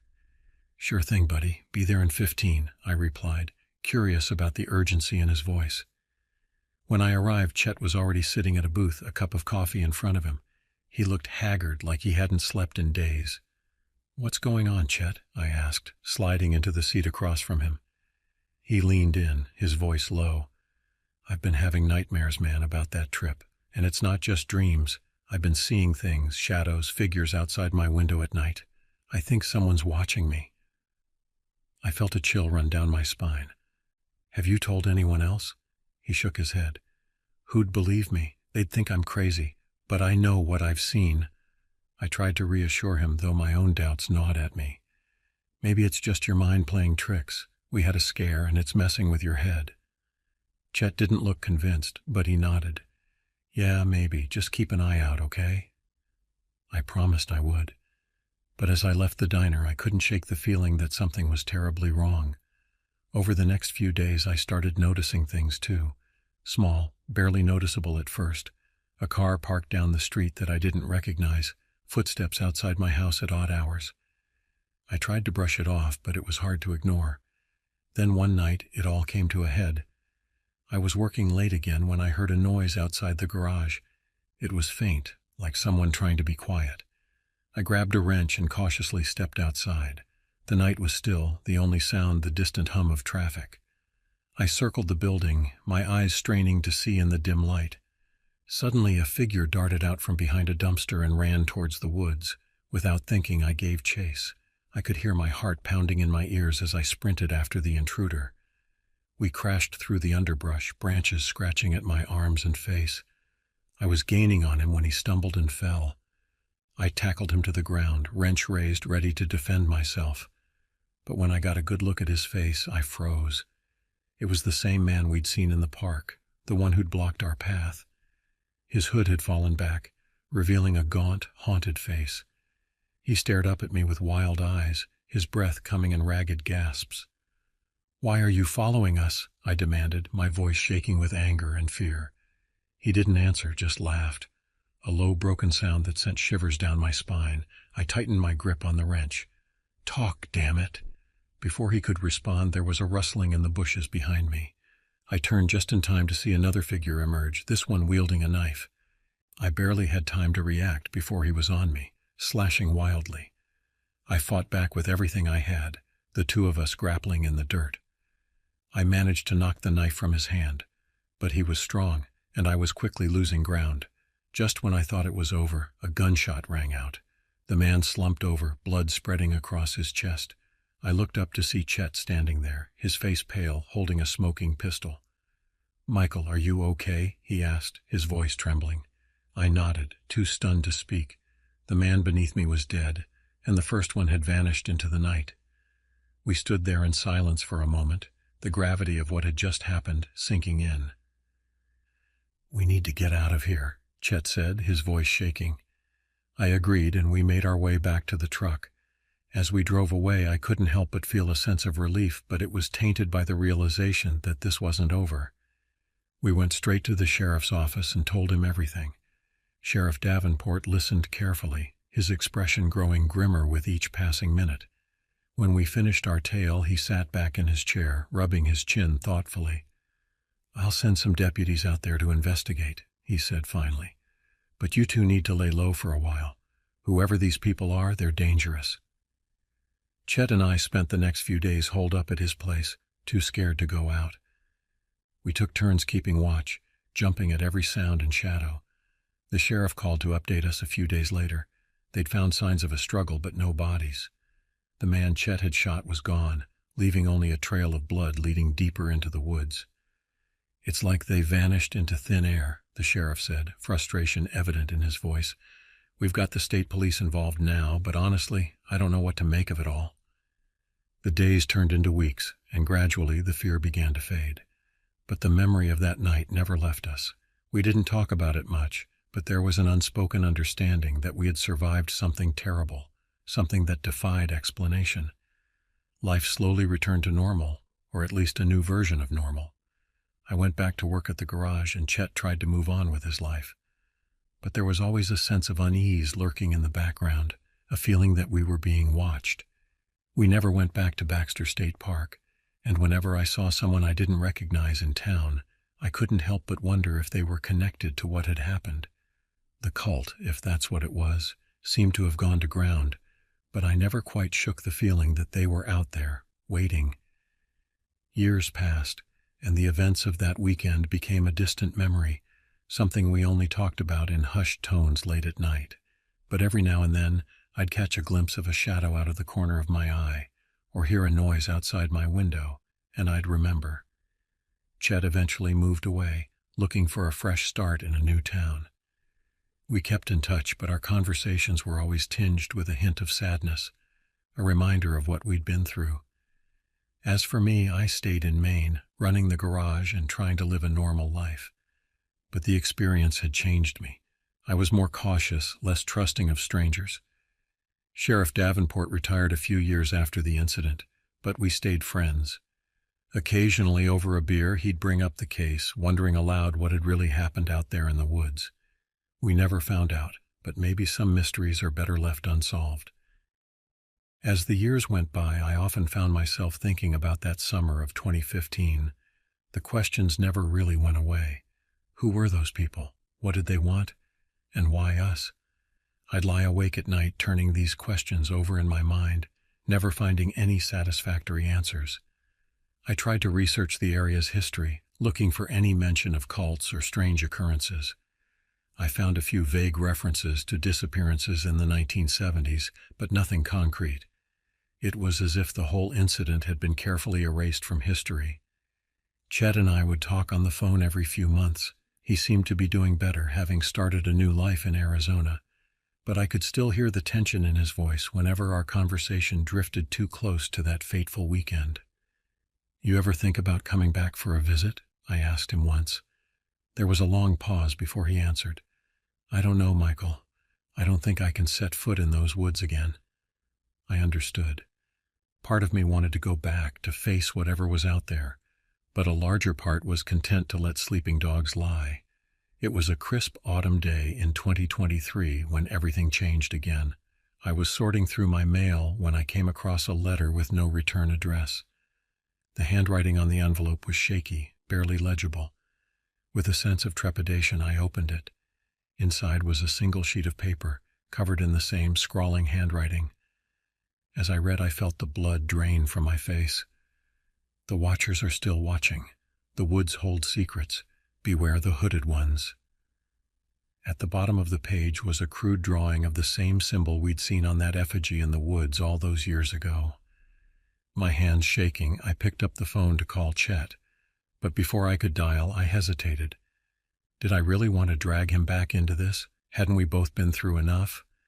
In the end, I put the phone down. I folded the letter carefully and tucked it away in a drawer. Maybe one day I'd tell Chet about it.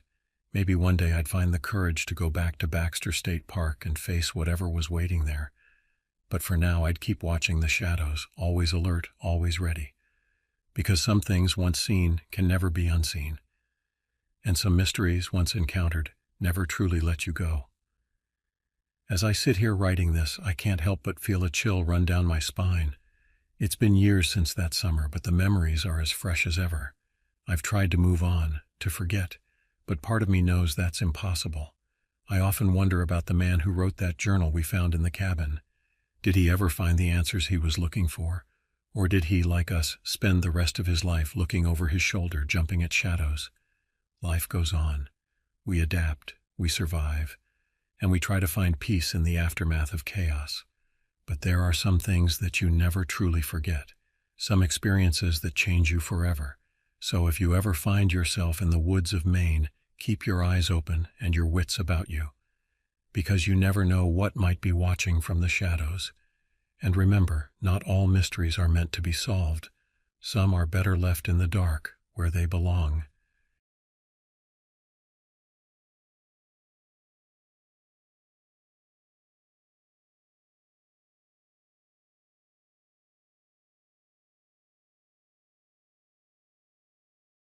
My name is David Rodriguez. The events I'm about to recount happened to me back in 2010, but they're as vivid in my mind as if they occurred yesterday. Some nights I still wake up in a cold sweat, the memories flooding back like a tidal wave of fear and uncertainty. I grew up in Stillwater, a small town nestled in the heart of Montana. It was the kind of place where everyone knew everyone else's business, where doors were left unlocked at night, and where the biggest excitement was usually the high school football game on Friday nights. Stillwater was a town frozen in time, resistant to change and content in its simplicity. Our main street consisted of a handful of shops, Joe's General Store, where you could find everything from fishing tackle to canned peaches, Mabel's Diner, famous for its apple pie and gossip in equal measure, and the Rusty Nail, our local watering hole. It wasn't much, but to us it was home. I worked as a mechanic at Frank's auto shop, a job I'd held since I was fresh out of high school. Frank had been more than just a boss to me. He'd been a mentor, a father figure of sorts. When he passed away in 2005, he left the shop to me. It wasn't a glamorous life by any means, but it was honest work, and I took pride in it. My days were spent elbow-deep in engines, the smell of oil and grease a constant companion. I fixed everything from old Mrs. Johnson's temperamental Buick to Sheriff Green's patrol car. In a town like Stillwater, a good mechanic was worth his weight in gold, and I made sure to treat every vehicle as if it were my own. Evenings and weekends were for unwinding. My best friend Travis and I would often head to the Rusty Nail, where we'd shoot pool, nurse a couple of beers, and swap stories with the locals. Travis was a character, always ready with a joke or a wild tale. He worked as a forest ranger, and his job took him deep into the wilderness surrounding our town. He'd come back with stories of bear encounters and lost hikers, each tale more embellished than the last. Life in Stillwater had a predictable rhythm, as steady and unchanging as the ticking of a clock. We had our share of drama, of course, small-town politics, petty rivalries, the occasional scandal, but nothing that ever really rocked the boat. Looking back, I realize now how naive we all were, how unprepared for the darkness that was lurking just beyond the edges of our comfortable little world. It was a Friday in late September when everything changed. The air had started to take on that crisp quality that heralds the coming of autumn, and the leaves on the trees were just beginning to turn. Travis and I had made plans to spend the weekend at his family's old cabin, deep in the woods about an hour's drive from town. The cabin had been in Travis's family for generations. His great-grandfather had built it with his own hands, a testament to the pioneering spirit that had first brought settlers to this rugged part of Montana. It wasn't much to look at, just a single room with a small kitchen area, a fireplace, and a couple of old couches that doubled as beds. But it was our sanctuary, a place where we could escape the pressures of town life and reconnect with nature. We'd made this trip countless times before, but something felt different from the moment we set out. Maybe it was the way the shadows seemed to lengthen as we drove, or the unusual stillness in the air. Whatever it was, it set my nerves on edge. "Man, it's quiet tonight," Travis said as we turned onto the dirt road that led to the cabin. His usual grin was absent, replaced by a furrowed brow and tight lips. "Yeah, maybe the wildlife's just taking a night off," I replied, trying to inject some levity into the situation. But the joke fell flat, swallowed up by the oppressive silence that surrounded us. The drive seemed to take longer than usual, the trees pressing in close on either side of the narrow road. I found myself gripping the steering wheel tighter, my knuckles turning white. Travis fidgeted in the passenger seat, his eyes darting from side to side as if expecting something to leap out at us from the darkness. When we finally reached the cabin, I felt a momentary surge of relief. The familiar sight of the weathered wooden structure should have been comforting, but instead it only heightened my sense of unease. The cabin looked older somehow, more decrepit than I remembered. The porch sagged slightly, and the windows seemed to stare back at us like empty, accusing eyes. "Home sweet home," Travis muttered as we climbed out of the truck. His attempt at humor fell flat, his voice lacking its usual enthusiasm. We unloaded our gear in silence, each lost in our own thoughts. As I fumbled with the key to the cabin door, I couldn't shake the feeling that we were being watched. I glanced over my shoulder, half expecting to see a pair of glowing eyes staring back at me from the tree line. But there was nothing, just darkness and the faint rustling of leaves in the breeze. Inside, the cabin was much as we'd left it on our last visit. A thin layer of dust covered everything, and the air was stale and musty. Travis busied himself with starting a fire in the old stone fireplace while I unpacked our supplies. Remember that time we got lost in the old mine? Travis asked suddenly, breaking the silence that had settled over us. I chuckled, grateful for the distraction. Yeah, we ended up wandering around in the dark for hours. I thought we'd never make it out. Your face when we finally saw daylight, priceless. Travis grinned, some of his old spark returning. We spent the next hour swapping stories and memories, the familiar ritual helping to ease some of the tension that had built up during the drive. But as the night wore on, the strange feeling of wrongness returned, settling over us like a heavy blanket. I was just about to suggest we turn in for the night when I heard it, a soft, almost imperceptible whisper. I turned my head, thinking it was Travis, but he was sound asleep on one of the couches. The sound came again, clearer this time, but still indistinct. It seemed to be coming from outside, carried on the night wind. "Travis," I hissed, shaking his shoulder. "Wake up. Do you hear that?" He sat up groggily, rubbing his eyes. "Hear what?" I held up a hand for silence, straining my ears. But the whisper, if that's what it had been, was gone. All I could hear now was the crackling of the dying fire and the sound of the wind in the trees. "It's nothing," I said finally, more to convince myself than Travis. "Just the wind playing tricks on us. Let's get some sleep." But as I lay there in the darkness, staring up at the cabin's wooden ceiling, I couldn't shake the feeling that something was terribly, irrevocably wrong. Little did I know, our nightmare was just beginning. I must have dozed off at some point because the next thing I knew I was jerking awake to the sound of footsteps on the porch. The fire had burned down to embers, casting eerie shadows across the cabin's interior. For a moment I was disoriented, unsure of where I was or what had woken me. Then I heard it again, slow, deliberate footsteps like someone trying to sneak up on us. My heart began to race, pounding so hard I was sure it would burst out of my chest. I sat up, listening intently, trying to convince myself that it was just an animal, maybe a deer or a raccoon. But deep down, I knew better.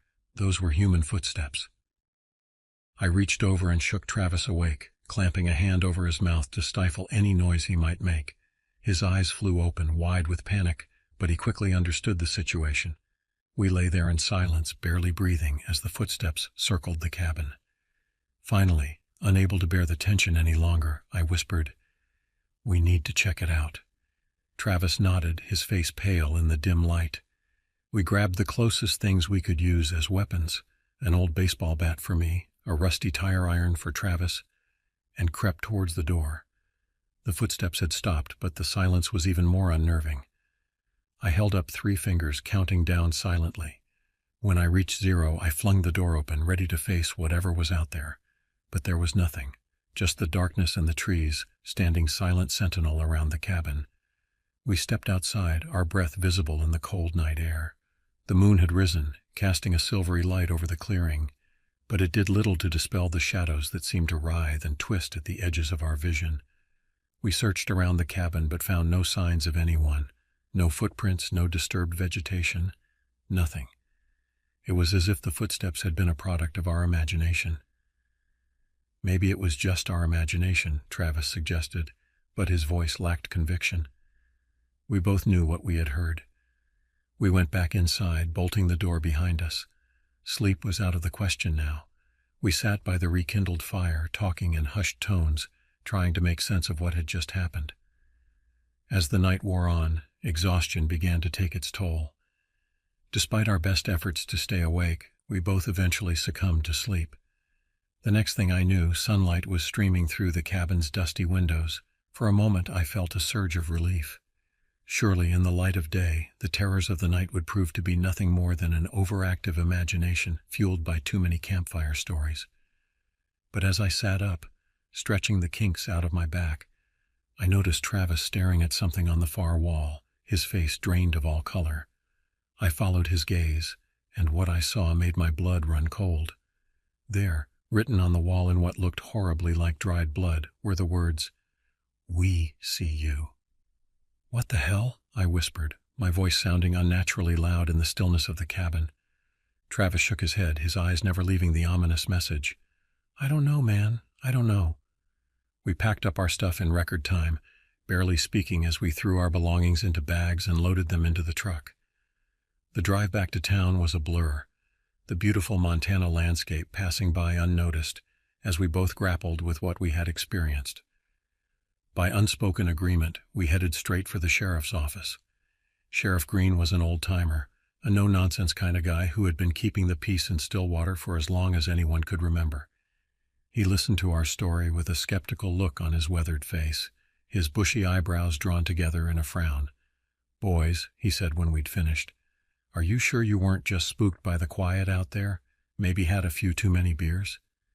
"We know what we saw, Sheriff," I insisted. "Someone was out there, and they left that message." Sheriff Green sighed, running a hand through his thinning gray hair. "All right, I'll send Deputy Harris out to check the place out.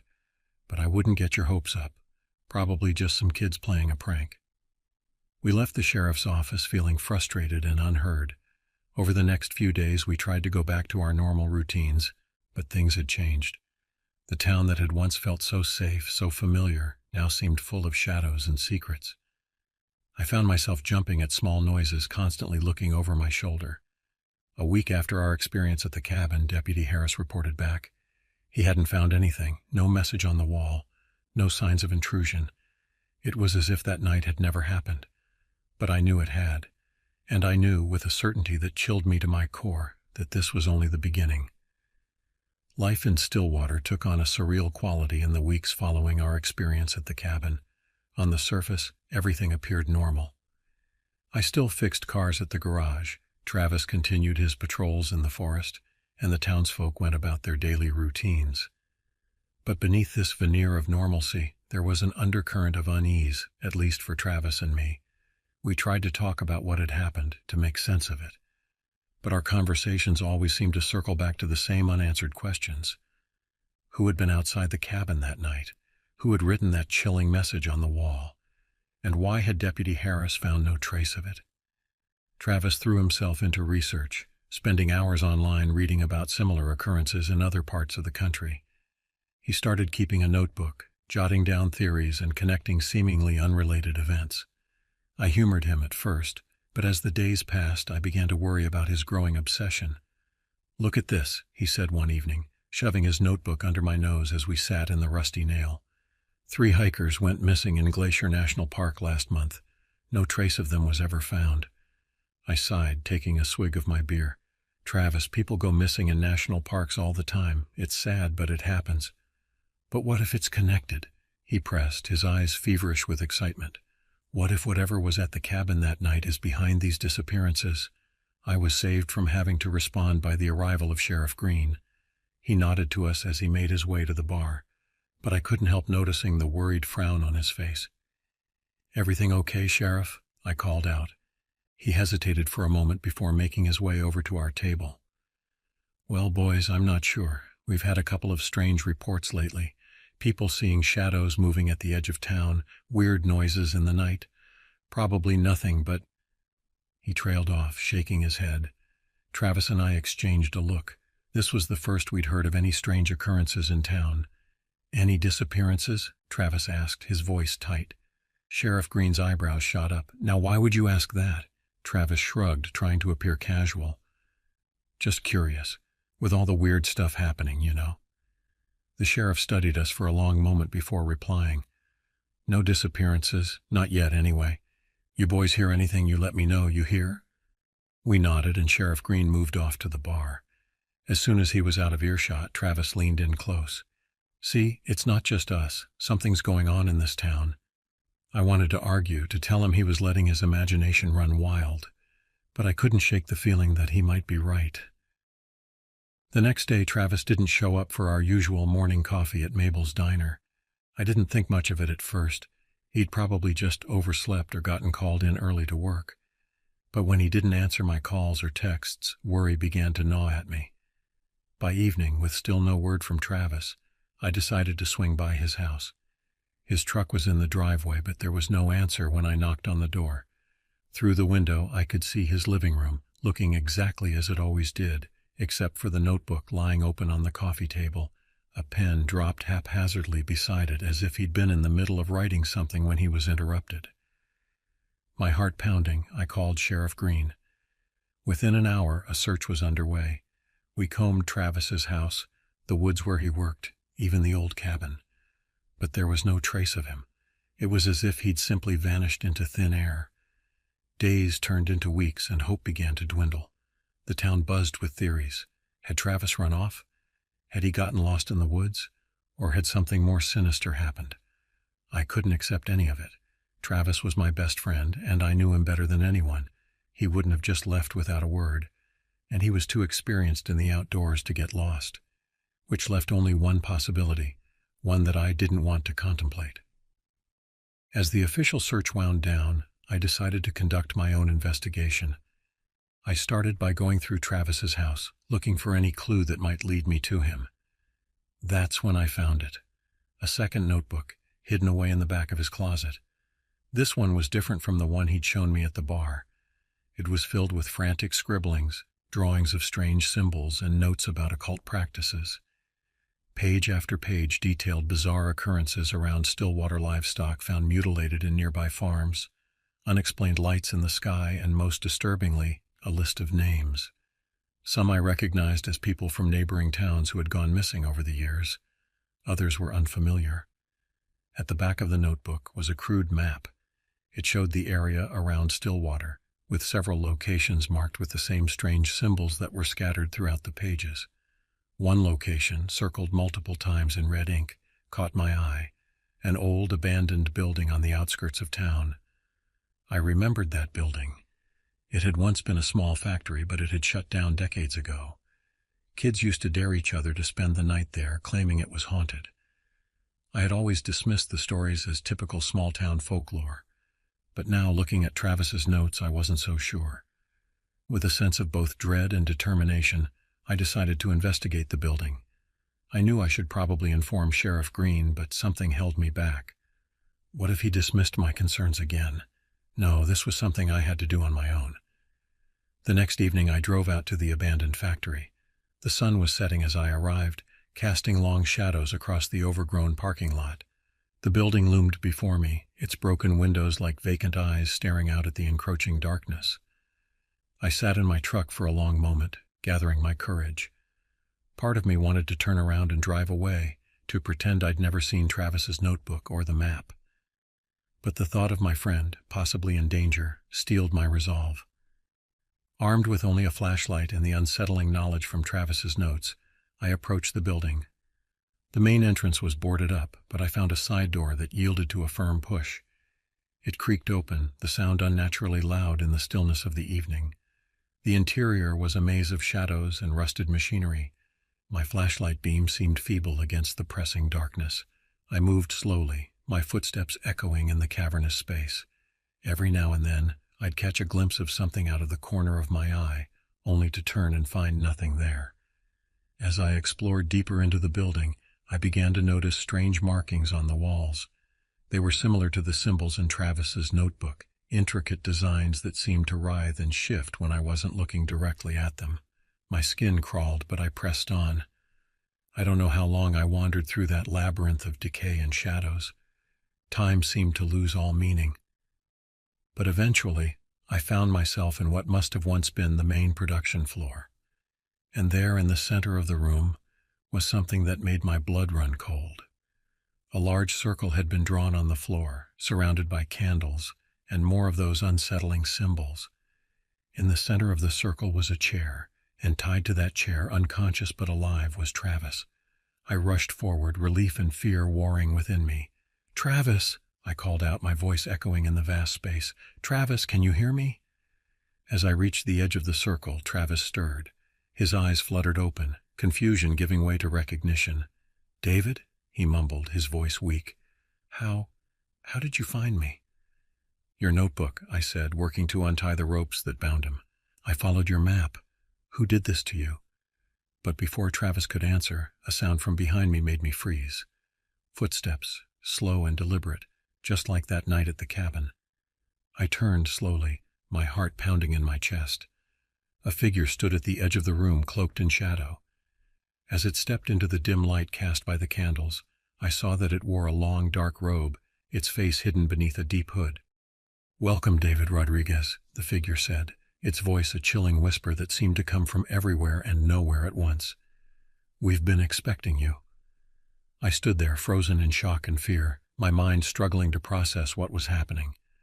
The hooded figure took another step forward, and I instinctively moved to place myself between it and Travis. "Who are you?"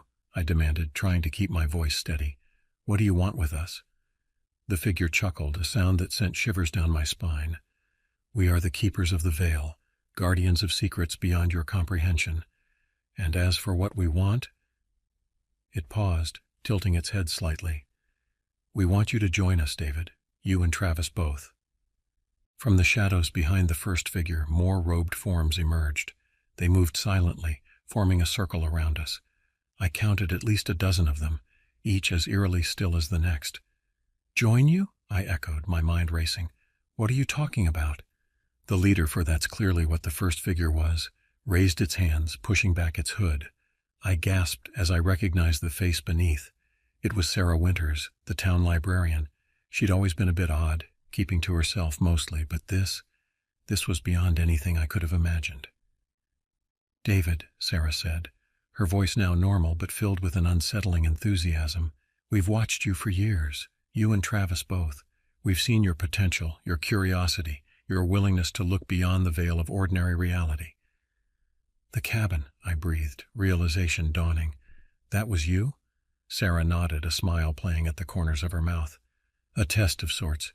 We needed to see how you'd react, if you'd pursue the mystery or try to forget about it." "And the disappearances?" Travis spoke up from behind me, his voice stronger now.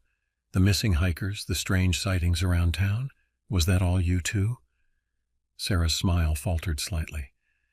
"Regrettable but necessary sacrifices.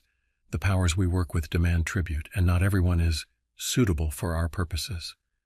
My mind was reeling. This couldn't be happening. Things like this didn't happen in small towns like Stillwater. Cults, human sacrifices. These were the stuff of horror movies, not real life. "You're insane," I said, shaking my head. "All of you. I don't know what you think you're doing, but it stops now. We're leaving, and we're going straight to Sheriff Green." Sarah's expression hardened. "I'm afraid we can't allow that, David. You see, you have a choice to make.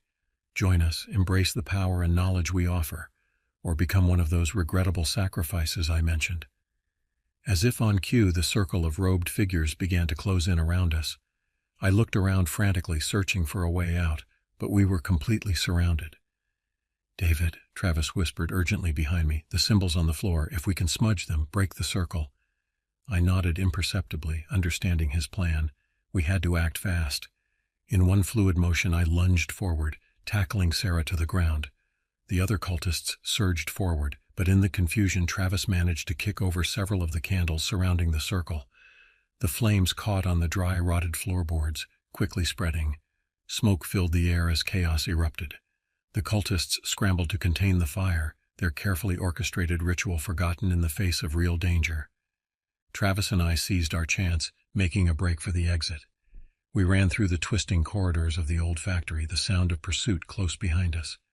The smoke was getting thicker, making it hard to see and breathe. Just when I thought we might not make it, we burst through a door and into the cool night air. We didn't stop running until we reached my truck. As we sped away, I could see the glow of the fire lighting up the night sky behind us.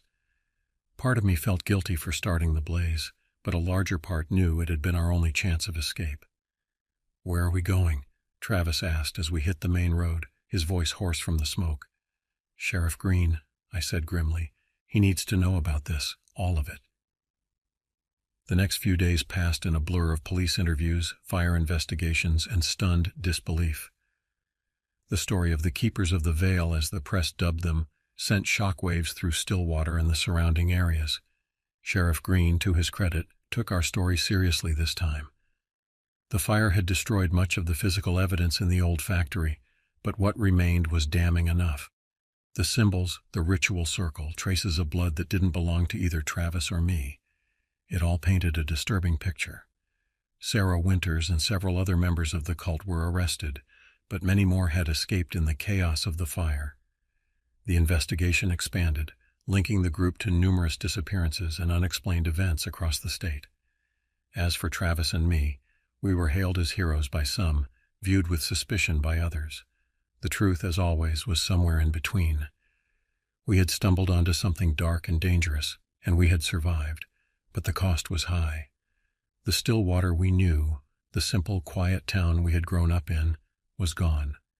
The veil of normalcy had been ripped away, revealing the shadows that had always lurked beneath the surface. Nothing would ever be the same.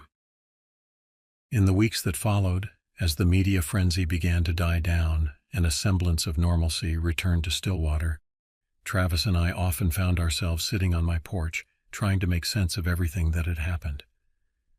"Do you think we'll ever know the full truth?" Travis asked one evening, his gaze fixed on the distant mountains. "About what they were really trying to do, what they believed in?" I shook my head slowly. "I don't know, Travis. Part of me doesn't want to know. Some truths are better left uncovered." He nodded, understanding in his eyes. We sat in companionable silence for a while, each lost in our own thoughts. "What do we do now?" he finally asked. It was a question I'd been grappling with myself. How do you go back to a normal life after experiencing something like that? How do you unsee what you've seen, unlearn what you've learned about the darkness that exists in the world and in people? "We live," I said simply. "We remember, we stay vigilant, but we live. We can't let them take that away from us too." Travis smiled, the first genuine smile I'd seen from him in weeks. "Yeah," he agreed, "we live." As the sun set over Stillwater, casting long shadows across the land, I felt a mix of emotions: fear for what might still be out there, sadness for the innocence we'd lost, but also hope. Hope that by shining a light on the darkness, we had made our town, and maybe the world, a little bit safer. The events of that summer changed us, changed Stillwater, in ways both subtle and profound. The keepers of the veil were gone, their secrets scattered to the wind. But in their wake, they left a town that was a little more cautious, a little less trusting, but also a little more aware of the complex, sometimes frightening world that existed beyond its borders. As for me, David Rodriguez, I continued to work as a mechanic, fixing cars and chatting with customers. But now I paid a bit more attention to the stories people told, to the shadows at the edge of town, to the things that didn't quite add up. And every now and then, when the night was especially dark and quiet, I'd remember that whisper in the woods, that message on the cabin wall, "We see you." And I'd wonder, with a shiver running down my spine, if somewhere out there in the darkness they were still watching. It's been years since that fateful summer, and life in Stillwater has settled into a new kind of normal. To an outsider, our town might look much the same as it always has, a quaint, quiet place nestled in the Montana wilderness. But those of us who lived through it, who know the truth, we see things differently now.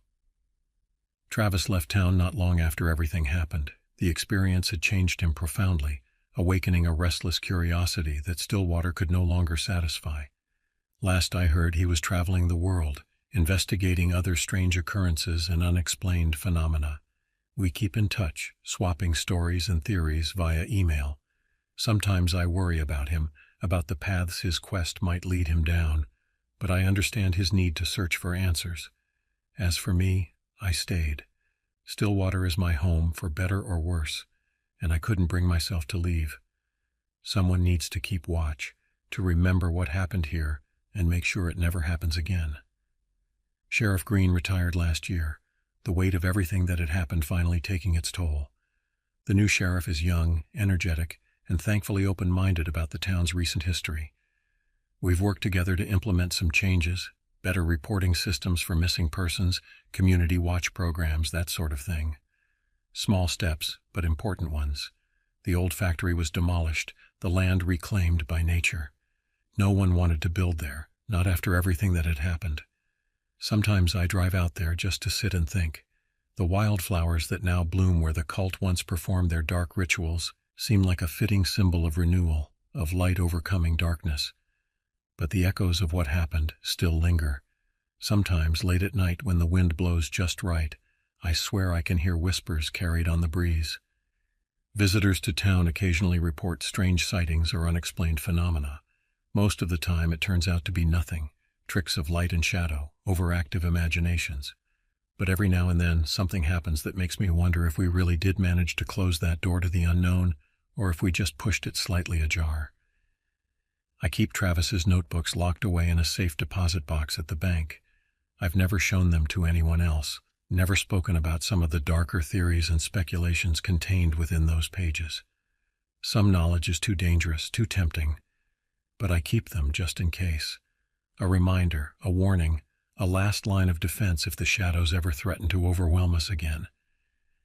As I sit here on my porch, watching the sun set over the mountains, I find myself reflecting on the nature of truth and reality. We go through our lives thinking we understand the world, that we know the rules. But the truth is, we've only scratched the surface. There are depths to reality that we can scarcely imagine, forces at work beyond our comprehension.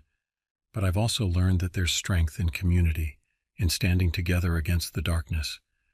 The people of Stillwater may not know all the details of what happened that summer, but they know enough. There's a resilience here now, a quiet determination to protect our town and each other. So yes, the shadows are still out there. The whispers still echo in the silence. But we're ready for them now, watching, waiting, standing guard at the edge of the known world. And if the keepers of the veil, or something like them, ever resurface, they'll find that we see them too, and we'll be ready. As the last light fades from the sky and the stars begin to twinkle overhead, I raise my glass in a silent toast to Travis, wherever he might be, to Sheriff Green, enjoying his well-earned retirement, to the people of Stillwater, who faced the unimaginable and emerged stronger, and to the mystery that still lies at the heart of it all, the endless dance of light and shadow that defines our world. The night deepens, and with it comes a familiar mix of emotions, a touch of fear, a measure of respect for the unknown, but above all a deep appreciation for the quiet moments, the simple joys that make life worth living.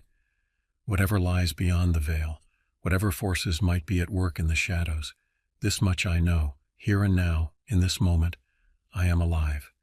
And that, in the end, is what truly matters. The clock strikes midnight, and another day in Stillwater comes to an end. I finish my drink and head inside, locking the door behind me, a habit I've never quite been able to break since that summer. As I settle into bed, I can't help but smile at the absurdity of it all. Who would have thought that David Rodriguez, small-town mechanic, would end up as a guardian against dark, otherworldly forces? Life, I've learned, has a way of surprising you. All you can do is face each day with courage, kindness, and an open mind. The rest, well, the rest is a mystery. And maybe, just maybe, that's exactly as it should be.